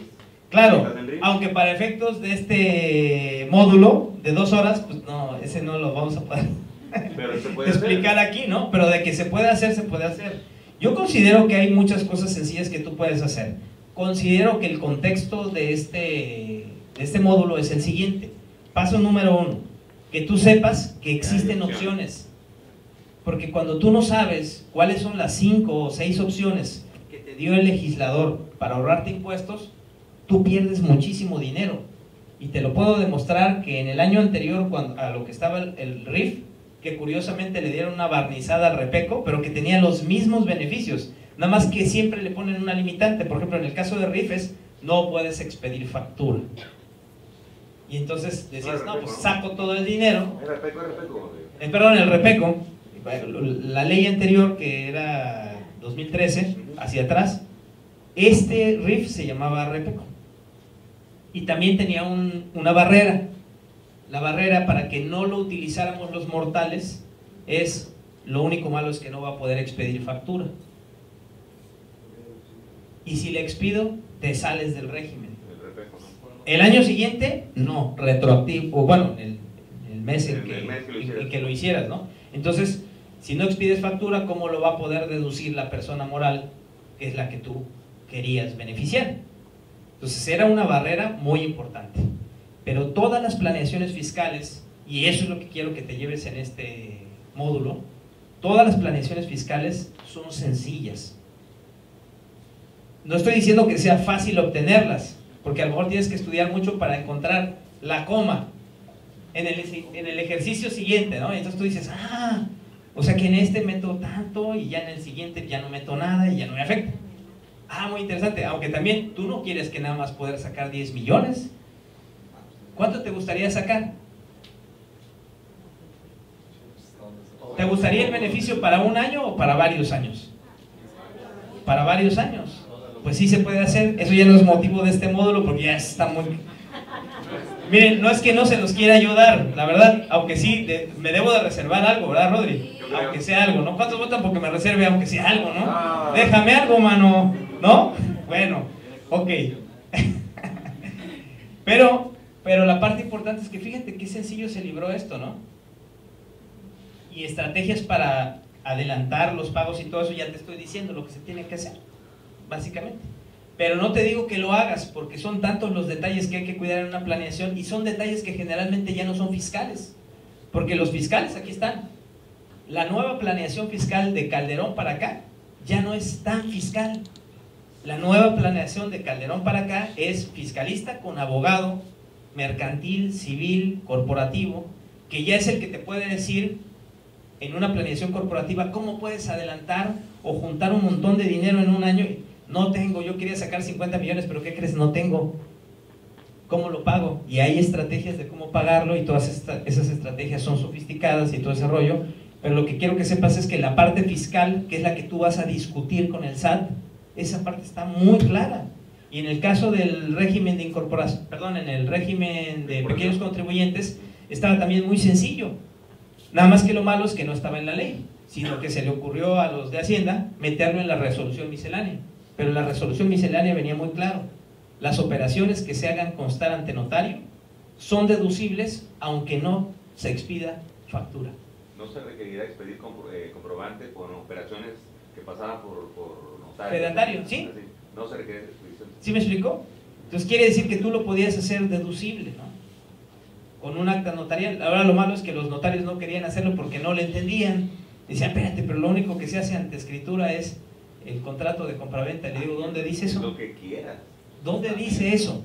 ¿No? Lo que dice el Código Civil es que si tú vas ante un fedatario, puedes hacer una escritura pública y te dice los requisitos de la escritura, ¿no? Pues finalmente ya cuando se les explicó, pues tiene lógica, porque todos, Hacienda, los fiscalistas y los notarios, ocupan sistemas automatizados y entre esas, de la costumbre, se te van los detalles. Entonces, ¿qué es lo que hay que hacer? Periódicamente tiene que haber grupos de investigación para decir, considero que no sé nada, considero que no sé nada, considero que no sé nada, vuelvo a leer como si no supiera nada y de repente encuentro, traca, la coma que no había yo encontrado. ¿Sale? Bueno, lo voy a seguir rápido porque tenía otras cosas que poner. Sí les voy a decir rápido porque si no, no me va a dar tiempo. ¿Qué ves? Ok, miren. Riesgo que te boten las facturas por ser compradas. Grave, grave, grave, porque es esta cuestión penal. Ahorita Hacienda no está poniéndole mucho foco a la cuestión penal. Lo único que hace es decir, oye, yo ya identifiqué porque tengo cruce informático de información que la persona a la que le pagas no está pagando impuestos. Ya lo detecté. Entonces, en automático para mí ya te descubrí y ya lo que quiero que me digas es qué onda. Venga mi lana porque para mí esa operación es inexistente. Quiero que me demuestres el tráiler en el que te llevaron la mercancía, quiero que me demuestres que era de la compañía que te llevó el material, quiero que me demuestres los servicios que te prestaron y se empieza a complicar todo porque realmente la operación, ¿qué crees? Sí era falsa. Entonces todo se empieza a complicar. Primera complicación. Segunda, ser auditado por el SAT tiene un problema. Hay un sistema informático y todo está cruzado. Los clientes, los proveedores, toda la cadenita, las declaraciones, los comprobantes digitales, lo que contiene tu comprobante digital, que es todos los precios unitarios, cuánta mercancía compraste, cuánto tienes en el inventario y todo eso, a partir de enero de 2018 va a estar completamente en la base de datos del SAT. La presunción de legalidad es un grave problema. Si tienes una auditoría, Hacienda puede decir, no me entregaron los documentos y el contador me mentó la madre. Ejemplo, ¿no? Y entonces, o no me lo entregó y sí me lo entregó, ¿no? Lo pensó, sí lo pensó, es que eso es lo malo, ¿verdad? Lo pensó. Entonces, dice ese principio en el 69 de código, lo que asiente la autoridad se considera, se presume legal. Entonces en automático te revierte la carga de la prueba y tú tienes que demostrar lo que pasó. Obviamente no estabas preparado porque no llevaste un fedatario público. A mí me ha tocado que hasta los de Hacienda no me quieran sellar el oficio de observaciones. ¿Te ha pasado? Sí, ¿no? O sea, pues son cabrones con algunos, ¿no? Pues dicen, no, pues llegas y no te sello, cabrón, y ponle como quieras. Yo les he tenido que llevar notario, cámara de video y me los he trabado. Porque además eso es un delito que se llama abuso de autoridad, quien no dé curso a las promociones. Y eso es sellar el ese, ¿no? La carga probatoria del contribuyente, que la tienes que preparar, y las formalidades legales en el desahogo de pruebas. Quiere decir que la verdad no tiene nada que ver. ¿Qué es lo que tiene que ver? Las formalidades legales con las que tú demostraste esa verdad. Por ejemplo, ¿para qué presentar contabilidad? Yo no le veo ya sentido. Sí, pero principalmente porque el valor legal de la contabilidad, el magistrado no, ni te va a opinar sobre eso. El magistrado no sabe de contabilidad. ¿Qué es lo que tienes que presentar? Un peritaje contable. Y eso sí te lo va a valer. Y las preguntas van a ser concretas. ¿Cuánto fue de ingresos? ¿Me lo juras? Sí, tu cédula está en juego. Sale. El peritaje de Hacienda. Y ya, claro, ahí los peritos ya si se meten a decir falsedades, pues se les puede mandar hasta el bote y eso, pero ya es un tema aparte. Pero a lo que me refiero es que no tiene caso presentar contabilidad. ¿Qué es lo que tiene caso presentar? El peritaje. Y que cumpla los requisitos, las formalidades. De ahí, formalidades excesivas para poder deducir un número limitado de conceptos deducibles. Por ejemplo, requisitos para los viáticos. Complejo, complicado, ¿no? Requisitos de la nómina, ni te digo, ¿no? Son como 200, yo ni me acuerdo cuáles son, ¿no? Todos. Yo ni me acuerdo, pero es una cosa interesante. Bueno, Otra razón para que tú subcontrates la nómina, por lo menos lo más que tú puedas, de acuerdo a los requisitos que te marca la ley. La persona más importante, la discrepancia fiscal de las personas físicas, creo que es el principal problema que tampoco resuelve la compra de facturas. Si tú compras facturas, metes el comprobante y suponte que sacas fotos de los trailers y sacas fotos de la infraestructura y tienes facturas, vete a saber si son de a de veras o no, pero finalmente se supone, ¿no? Y todo, lo comprabas, ok, ¿y qué haces con el dinero que te regresan? Bajo el colchón. ¿Y cómo lo inviertes? Porque el dinero, si está fuera de la economía, ¿cuánto te produce? Nada. Ahora yo te hago una pregunta, si ese dinero, vamos a poner 1 millón de pesos, está bajo el colchón y no te produce nada, te pregunto, en una ferretería, ¿cuánto te produce? Porque compras mercancía y le das vuelta, le das vuelta, le das vuelta, le das vuelta, le das vuelta. Ahí depende de tu habilidad para darle vuelta al dinero, pero ¿cuánto podría dar vueltas ese 1 millón de pesos en un año? 4 veces, 5 veces. 4 o 5 veces. ¿A qué margen de utilidad? Del 20 al 50%. Es un megabillete, ¿me explico? ¿Cómo lo vas a tener bajo el colchón? No lo hagas, ¿no? Digo, a menos que ya seas como el señor ¿cómo se llama? Warren Buffett, que se dice, no, pues yo tengo muy buenos márgenes de rentabilidad, lo malo es que ya no sé qué hacer con el dinero, entonces no me da tiempo de poner a sudar todo el dinero. Bendito problema del hombre, ¿verdad? Que le quite el sueño, ¿no? Pero bueno, entonces lo más importante es el dueño del negocio y la familia. Cuidar la representación legal. Tú puedes tener todo el control mediante contratos, mediante derecho corporativo y todo ese rollo, sin ser el representante legal. Y no te lo digo para que hagas travesuras, sino simplemente porque te puedes evitar el problema de tener que andar compareciendo. Como, ¿por qué tú tendrías que andar compareciendo? Pues ya le pagaste al contador, ya le pagaste al abogado, no, pero aparte te voy a hacer comparecer. ¿Cuánto les han llegado esas invitaciones del SAT que dicen preséntate en tal domicilio y ahí vamos a estar el subadministrador de recaudación, el de auditoría? Y además no puede pasar tu abogado, no puede pasar tu contador, tienes que pasar tú solo, el que sea el representante. Pues, mejor dale poder a tu contable, yo soy el apoderado, a ver qué me vas a decir. Es que si no me entregas esto te hago auditoría. ¿Cuándo nos vemos? ¿No? Y ahí se acaba el 80% de las auditorías. ¿Me explico? Y si te hacen la auditoría, pues qué chingados, para eso tienes toda la información y date el permiso de saber qué se siente, perdón la expresión, mandar a la chingada. No, me explico, o sea, está interesante, ¿no? Perdón de la palabra, pero es que date el permiso de saber qué se siente, que en lugar de que te pongan el pie, tú tengas la sartén por el mango y además la ley te ampare. Date permiso de eso. Bueno, de ahí el tipo especial de auditoría normalmente es vulnerable, donde la persona requiere explicar y comprobar documentalmente el origen de las operaciones. Esto es el tema de cuando compra una factura a una persona, le devuelven el efectivo.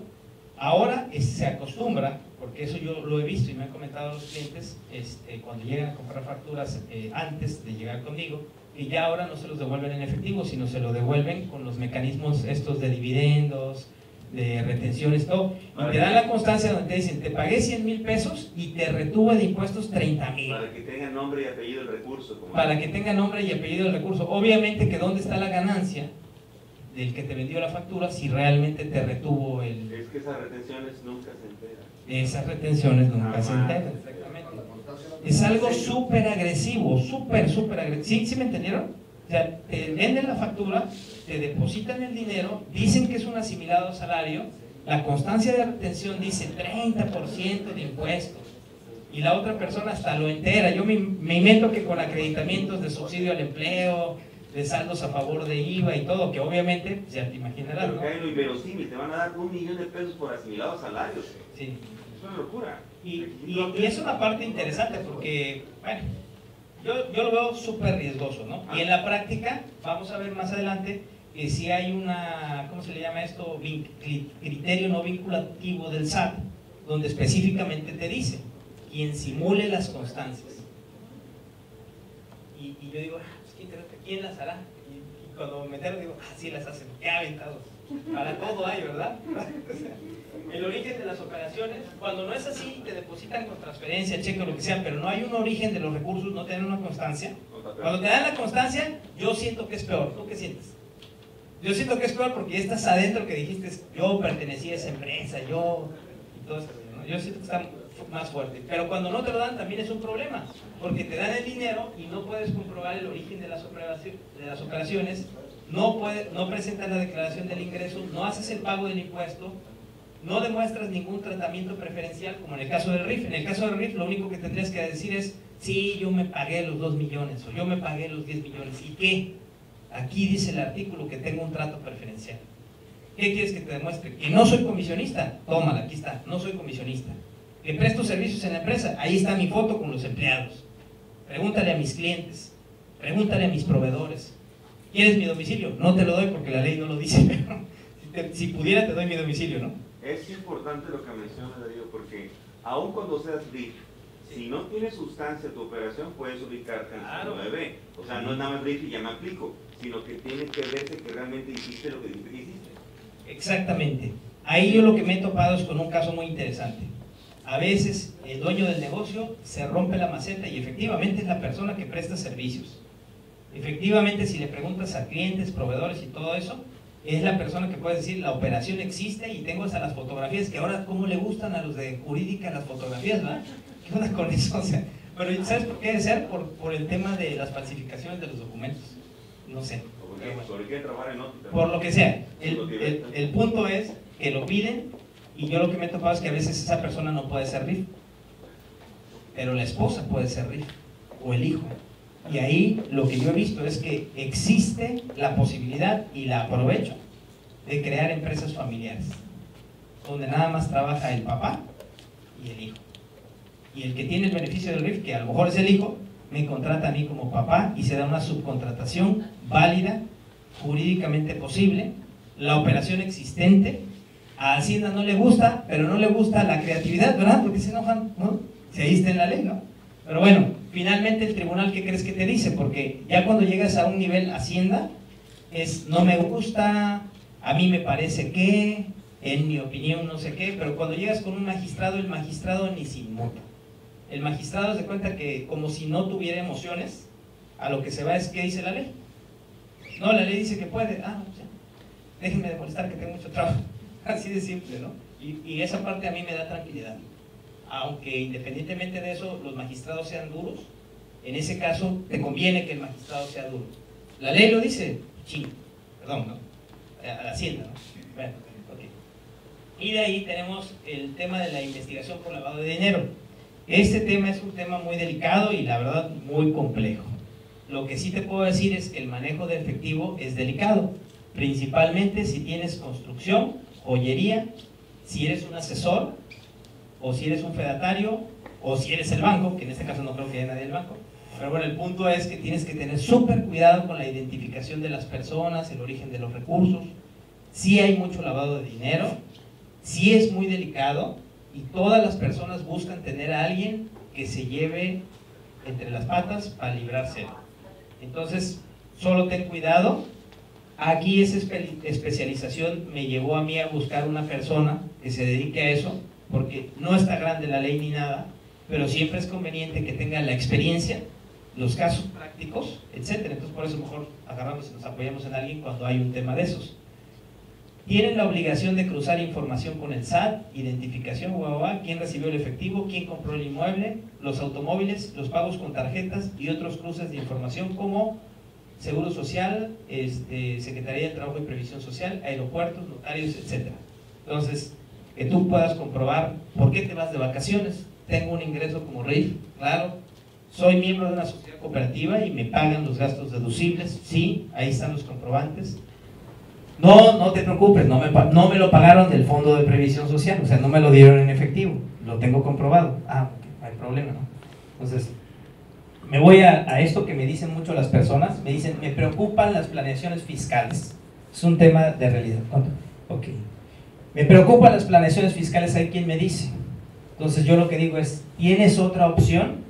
Ok, comprar facturas, bueno, eso es muy riesgoso.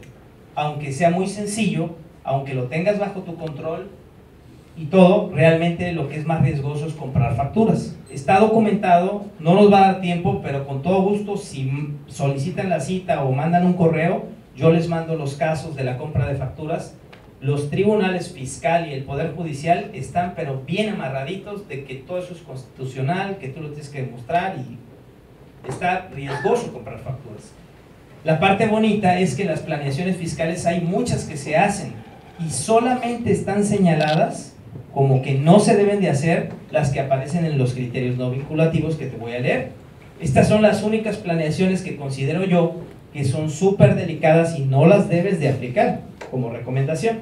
Salvo eso, una planeación fiscal que viene documentada con jurisprudencia, con un artículo de la ley que es muy claro, inclusive con una consulta de las que metes en el chat del SAT, porque si tú quieres preguntar, oye, es que yo tengo dudas si puedo hacer RIF, te metes al chat del SAT y hasta puedes imprimir la consulta del SAT y el SAT te dice, sí, sí puede ser RIF. Oye, ¿puedo meter estos? No, sí. Digo, igual y no te dicen a todo que sí, ¿verdad? Como puedo deducir los consumos de restaurantes, no, pues no, ¿verdad? Pero generalmente hay muchas cosas que tú puedes ratificar vía jurisprudencia o vía criterios del SAT. Este es el importante. Se considera que se realiza una práctica fiscal indebida. Me voy a saltar el rollo. Quien contrate a una sociedad cooperativa o la constituya para que le preste servicios idénticos, similares o análogos a los que sus trabajadores o prestadores de servicio le prestan o le hayan prestado. En esta parte no sé si esté claro, pero lo que hacían algunas empresas es todos sus trabajadores los sacaban de la nómina y los pasaban a una sociedad cooperativa. Eso es lo que es una práctica indebida. Dice, también es indebido que para hacer todo este menjurje, la sociedad cooperativa deduzca las cantidades, es cantidades de dinero, que los socios que haya entregado sus socios provenientes del Fondo de Previsión Social. Es decir, cuando tú agarras y como SA le pagas a una cooperativa $1,000,000 de pesos, ejemplo, la cooperativa le dice que es en su cuenta de banco dice que es un fondo de ¿qué? Fondo de Previsión Social, y de ese Fondo de Previsión Social te emiten un cheque. Eso es una práctica indebida. Yo también estoy de acuerdo, porque ¿cómo va a ser previsión social? La única razón por la que yo consideré que la despensa de 700 pesos es previsión social es, uno, porque lo dice el Seguro Social. Dos, porque 700 pesos es una nada. Y lógicamente que se puede inferir que se va a utilizar para la despensa. Yo no tengo duda ahí. Es una herramienta de la ley, una presunción que a todas luces tiene lógica. Lo que no tiene lógica es que tú le pagues a alguien más de 700 pesos y puedas garantizar que se puede presumir que es despensa. Porque ahí lo que vas a hacer es sacar a lo mejor $1,000,000 de pesos al año y todo ese rollo, pues ahí obviamente que no hay ninguna presunción a tu favor y la ley no dice nada. Entonces lógicamente que el Fondo de Previsión Social no puede ser de esa naturaleza. Un fondo de previsión social lo que puedes hacer es, tengo $1,000,000 de pesos ahí, la asamblea de socios determinó que se va a utilizar para previsión social, y lo que significa es que cuando a uno de tus socios cooperativistas se le friegue una muela, tú lo vas a pagar de ahí y lo vas a comprobar con factura. No me gusta tener más el dinero en mi cuenta, entonces no es previsión social. Sí se vale que al socio le compres una casa, porque al no ser sujeto de previsión social como trabajador, tienes que darle previsión social cooperativista. Y ahí en ese caso no marca la ley límites. Tampoco si haces un fondo de pensiones, pero en ese caso el fondo de pensiones lo tienes que afectar con una aseguradora, para que entonces la aseguradora, o sea, para que tú ya no puedas disponer del dinero. Quiere decir que en un fondo de pensiones verdadero no puede disponer del dinero ni el cooperativista, ni tampoco la sociedad, hasta que no cumpla los 65 años y sea mediante una renta vitalicia, etc. No sé si ahí hay dudas, ¿no? Bueno, y dice que también es aplicable a la sociedad de nombre colectivo y comandita simple. Luego dice lo mismo pero para la retención. Y luego simulación de constancias. Esta es la que se está utilizando mucho y yo la veo muy grave. Se considera práctica indebida para quien utilice este tipo de sociedades, que son varias, o puede ser una sociedad anónima normal, para que funjan como retenedores y se les efectúe el pago de diversas remuneraciones, por ejemplo, salarios, asimilados a salarios, honorarios y dividendos. Los que yo he visto que usan muchos es asimilados a salarios y dividendos. Como resultado de ello, bla, bla, bla, etc. Y quien asesore, preste servicios o participe en la realización o implementación de cualquiera de estas prácticas. Y por último, la deducción de pagos a sindicatos. Esto en el DF está súper proliferado. Te dan de alta como trabajador con 2 salarios mínimos, un salario mínimo, y de ahí todo lo demás te lo pagan como sindicato. Yo considero que hay parte de razón en los sindicatos, pero ¿qué importa? Si tienes la razón o lo que importa es lo que dice el Poder Judicial. Porque ¿de qué te va a servir tener la razón? Y en este caso ni siquiera le doy al 100% la razón, porque honestamente, ¿cómo vas a deducir algo que le corresponde pagar al agremiado, pagarlo tú? Digo, puedes forzarlo, pero ya cuando lo forzas, ya no es natural. Pero déjate de eso, lo principal es que el SAT ya te dijo cómo lo considera. Y las averiguaciones y todo eso penal, pues es algo que ya mucho está, ¿cómo se llama? Proliferando, ¿no? Comentario del expositor, por su vamos, ya lo había dicho. Sale. Beneficios de la ley, el RIF, la Sociedad Cooperativa de Inversión para promover el empleo y principalmente la reinversión de capital, para generar empleo y cumplir los estándares que exigía y exige el Banco Mundial, los países poderosos para prestarnos. Aquí la jugada es, la cooperativa es una figura a nivel internacional. Hay un problema de desempleo muy perro en España y en otros países. ¿Y cuál es la herramienta de los legisladores? Es, si tú eres abogado, contador, asesor, lo que sea, pues independízate y yo te doy una herramienta donde te doy estímulos fiscales y con todo gusto para que no me estés fregando con los problemas sociales de estarme sacando dinero, con los apoyos sociales y todo ese rollo. Aquí en México no se da mucho, pero en otros países eso es fuerte, ¿sale? Entonces esos países poderosos dijeron, ¿sabes qué? A mí me tienes que implementar medidas para abatir el empleo y me tienes que demostrar las cifras que como gobernante tú estás llegando. Si no, no te voy a prestar. Entonces, lógicamente que el gobierno dijo, pues tengo que implementarlas, las implemento, punto. No es por altruismo, es por negocio, porque cuando nos prestan dinero, ¿qué crees? Pues nos cobran intereses, ¿no? Y es un gran negocio, la verdad. Y otra estrategia fiscal es la Sociedad Cooperativa de Producción para la deducción de inventarios, la exención de pagos provisionales, entre otros.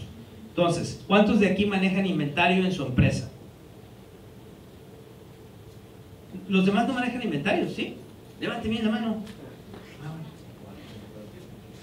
Ok, son fuertes los inventarios, más de 1 millón de pesos. Ok, bueno, puede ser menos y de todas maneras te sirve la cooperativa, pero yo digo, para que sea algo interesante, es el saldo final de tus inventarios, que generalmente es algo que se va incrementando dependiendo de tus planeaciones y todo ese rollo. Ese 1 millón de pesos de inventarios no es deducible.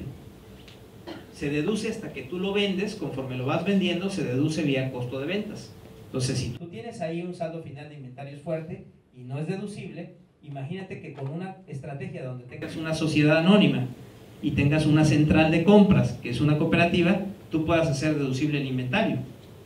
Si me preguntas, maravilloso. 100% legal, no hay ninguna práctica indebida, la ley lo dice expresamente, es así de sencillo, no lo sabías. Pero yo te puedo demostrar que así como esto hay miles de planeaciones que a lo largo de los años han existido y que tú no has aplicado. Ese es otro punto medular de la plática. Los estímulos fiscales están ahí. No pueden estar fáciles, porque si fueran accesibles a todos, pues nadie pagaría impuestos, y eso tampoco fue la intención de nuestros señores legisladores. Pero yo siempre he dicho que no es que no quiera pagar impuestos, solo que quiero pagar los mismos impuestos que pagan ellos. Yo creo que es justo, ¿no? ¿Tú cómo ves? Tú ves que les pagas para que hagan tus leyes, pues por lo menos que pagues igual, ¿no? Bueno, y por último, la Sociedad Cooperativa para la deducción indirecta de activos fijos, que de otro modo se deducirían en 10 años. Ahora, te hago una pregunta. ¿Cuántos de aquí realmente, y eso no me lo respondas por confidencialidad, pero cuántos de aquí realmente sacan más de 100,000 pesos de su empresa que realmente los necesitas? Porque la empresa te puede pagar todo. Puedes tener una cooperativa inclusive para que te pague las vacaciones, que es por un tema cultural. Puedes hacer deducibles muchos gastos que tú ahorita consideras como personales, como las becas de tus hijos y todo ese rollo. Lo puedes hacer deducible. No necesitas sacar el dinero a tu cuenta personal y de ahí ponerte a gastar como loco. ¿Cuánto realmente necesitan sacar más de 100,000 pesos para los chuchulucos? De hecho, no necesitas ni 100,000, o sea. Pero vaya, sí, suponiendo que eres así como gastaloncillo, ¿no? ¿Qué pasa? Ponle tú que eres gastaloncillo, ¿no? Así medio vicioso, ¿no? Ok, 100,000 pesos, pero ¿quién necesita más de eso? Todo lo demás que pagas de impuestos es por falta de disciplina fiscal. Paso número 1, tus gastos no deducibles te están pegando. Ni siquiera el fisco es injusto, es falta de disciplina fiscal. Tus no deducibles te están pegando. Segundo, estás haciendo inversiones. Ok, estás en un país donde el gobierno dice, ven a invertir, ven a invertir. Los mexicanos, también si tú inviertes te doy estímulos fiscales. Lo único es que tú no estás ocupando los mecanismos para que sean deducibles esas reinversiones de capital. ¿Qué puede ser una reinversión de capital? Pues comprar un terreno, no te estás llevando la utilidad, comprar una maquinaria, reinversión de la utilidad, comprar inventarios. ¿Te estás llevando ese dinero de inventarios? No, deberían de darte las gracias por estar creando empleos. Digo, no lo quiero exagerar, pero siendo muy honestos, hay empresas donde se llevan todo y hay empresarios que financieramente son más disciplinados. Reinvertir, reinvertir, reinvertir. Y el monto de las reinversiones son más allá de 1 millón de pesos. Algunos reinvierten más del 80% de las utilidades que genera su negocio. Entonces, ¿por qué estás pagando impuestos? No digo todos los impuestos, o sea, paga los que te salen, ¿no? Pero a lo que me refiero, ¿por qué pagas impuestos por esa reinversión si tienes estas herramientas? Ahora, me paso al artículo que lo dice. Capítulo 7, artículo 194. Obviamente tienes una sociedad anónima y para la reinversión no lo reinviertes ahí, lo reinviertes en la sociedad cooperativa. Y para esto la sociedad cooperativa le tiene que prestar servicios a la otra y le puedes pagar por anticipado los servicios para que sean deducibles, porque la ley te dice, está bien, no me infles los gastos, porque si no te reviento, pero si tú lo quieres manejar como anticipo, no tengo ningún problema. Nada más, no nos engañemos, no me infles los gastos, pero sí puedes pagar por anticipado varios años. Yo ahí no tengo ningún problema, no, nada más no me mientas, ¿sale? De ahí dice, las sociedades cooperativas de producción que únicamente bla bla bla, ahorita sí lo voy a leer todo porque está muy bueno. Las sociedades cooperativas de producción que únicamente encuentren constituidas por socios personas físicas para calcular el impuesto sobre la renta que les corresponda por las actividades que realicen, en lugar de aplicar lo dispuesto en el título 2, que es el régimen general de todos los mortales, podrán aplicar lo dispuesto en la sección 1, capítulo 2 del título 4, que son las personas físicas empresarias y que tienen derecho a deducir un chico de cosas más que las personas morales, porque son personas físicas, ¿no? ¿Qué razón será? ¿Quién sabe? Para mí son iguales que yo, pero bueno, que la persona moral no, pero bueno, finalmente el legislador tiene ahí una razón antigua para considerar que son diferentes, ¿no? Dice, considerando lo siguiente, o sea, beneficios adicionales, calcularán el impuesto, bla, bla, bla, etcétera, ese no me importa, pero el párrafo que me interesa es este. Las sociedades cooperativas de producción a que se refiere este capítulo podrán diferir la totalidad del impuesto a que se refiere esta fracción, hasta el ejercicio fiscal en que se distribuyen las utilidades a sus socios, la utilidad gravable que les corresponda. ¿Qué tal esa? Esa está muy buena, ¿no? ¿Quién le entendió? ¿Y por qué ponen cara de enojados? Pónganse contentos. No está buena el ahorro ahí. Y la ventaja es que no es de los criterios no vinculativos. Los criterios no vinculativos lo que te dicen es, no me hagas eso de sacar el dinero. Si me sacas el dinero te trabo. Pero si tú lo reinviertes en esa sociedad cooperativa y la sociedad cooperativa, en lugar de sacar el cheque del fondo de previsión social y se lo entregas al socio para que se lleve el dinero, lo que haces es compras maquinaria, inviertes en terrenos, inviertes en todos los inventarios y todo ese rollo, entonces para mí es una reinversión, entonces para mí estás generando más actividad económica. Yo necesito esos indicadores económicos, entonces te doy chance que me difieras todo el impuesto. Si yo te cacho que sacaste el dinero, entonces te trabo. Pero la parte buena es, si tú realmente compraste el inventario, si tú realmente compraste la maquinaria, si tú realmente compraste el terreno, pues cómpralo a través de estas sociedades. ¿Cómo ven? ¿Está fácil o difícil? Hay detalles, ¿no? Obviamente, como todo hay detalles, porque esto de lo fiscal es complejo, pero bueno, el punto es que ya no es una complejidad fiscal. Ahorita Rodrigo, que está aquí conmigo, no me dejará mentir. La parte fiscal está sencilla, ¿no? La parte jurídica es la que, bueno, y a ver, ahora cómo le hago para pactar los anticipos, ¿no? Y eso te lo hace el notario. Bueno, no el notario tanto, porque los notarios son a veces muy cuadraditos. No hay ningún notario, pero a veces sí son cuadraditos, ¿no? Entonces tú lo que necesitas ahí es una combinación, ¿no? Una alianza, ¿no? Entre el asesor y el abogado corporativo. Y algo, lo más importante que todavía no comento, creo que lo vas a comentar más, más después de El Paisano, es imaginación. Poder proyectar el escenario futuro que tú requieres, imaginar lo que tú deseas y cómo poderlo demostrar que realmente es. Claro. Es el poder de la imaginación que pocos profesionistas pueden realizar, de plantear un escenario futuro y estar arropado para que se demuestre que realmente se hizo. Claro. Y aquí la parte que ya lo fiscal y ya eso vale gorro. Pues esa es la parte sencilla, ¿no? Sí. Esa es la parte sencilla. Bueno, pues con esto... Ahí, espérame. Nada, déjame ver si no hace falta algo. Preguntas, nada más preguntas. Y comentar que las personas que quieran pueden solicitar la cortesía con Josefa y con las demás personas del staff que están atrás. La finalidad es que si tú tienes un proyecto específico y si tú dices, ¿sabes qué? A mí me interesa y me voy a ahorrar como $1,000,000, bueno, pues, también a nosotros nos interesa, ¿no? Y no es obligatorio que tú hagas negocios con nosotros, pero bueno, sí podemos clarificar en esa junta a lo mejor algunas dudas. Creemos que nos podemos ganar el derecho a tu preferencia, pero si no es así, no hay ningún problema. Así que ahí están las cortesías. Ahora abrimos la sección de preguntas y respuestas para que también, si tienen alguna duda, podamos ampliárselas. ¿Alguien tiene alguna duda? Levante la mano alto. ¿Comentario? Sí, pero sí se entendió la conferencia, porque ahí van a estar las hojas de feedback y van a poner ahí, no le entendí nada. No vayan a poner eso. Ah, no es cierto, sí pónganlo. Pero ¿qué tan claro fue la explicación? Digo, es un tema muy complejo, digo, finalmente sé que, pero bueno, trato de hacerlo de la manera que se entienda, ¿no? Y si hay algún tema que quieran profundizar, pues con gusto también lo hago. ¿Humberto? ¿Alguno? ¿No? Tú que eres fiscalista, ¿no? ¿Está bien?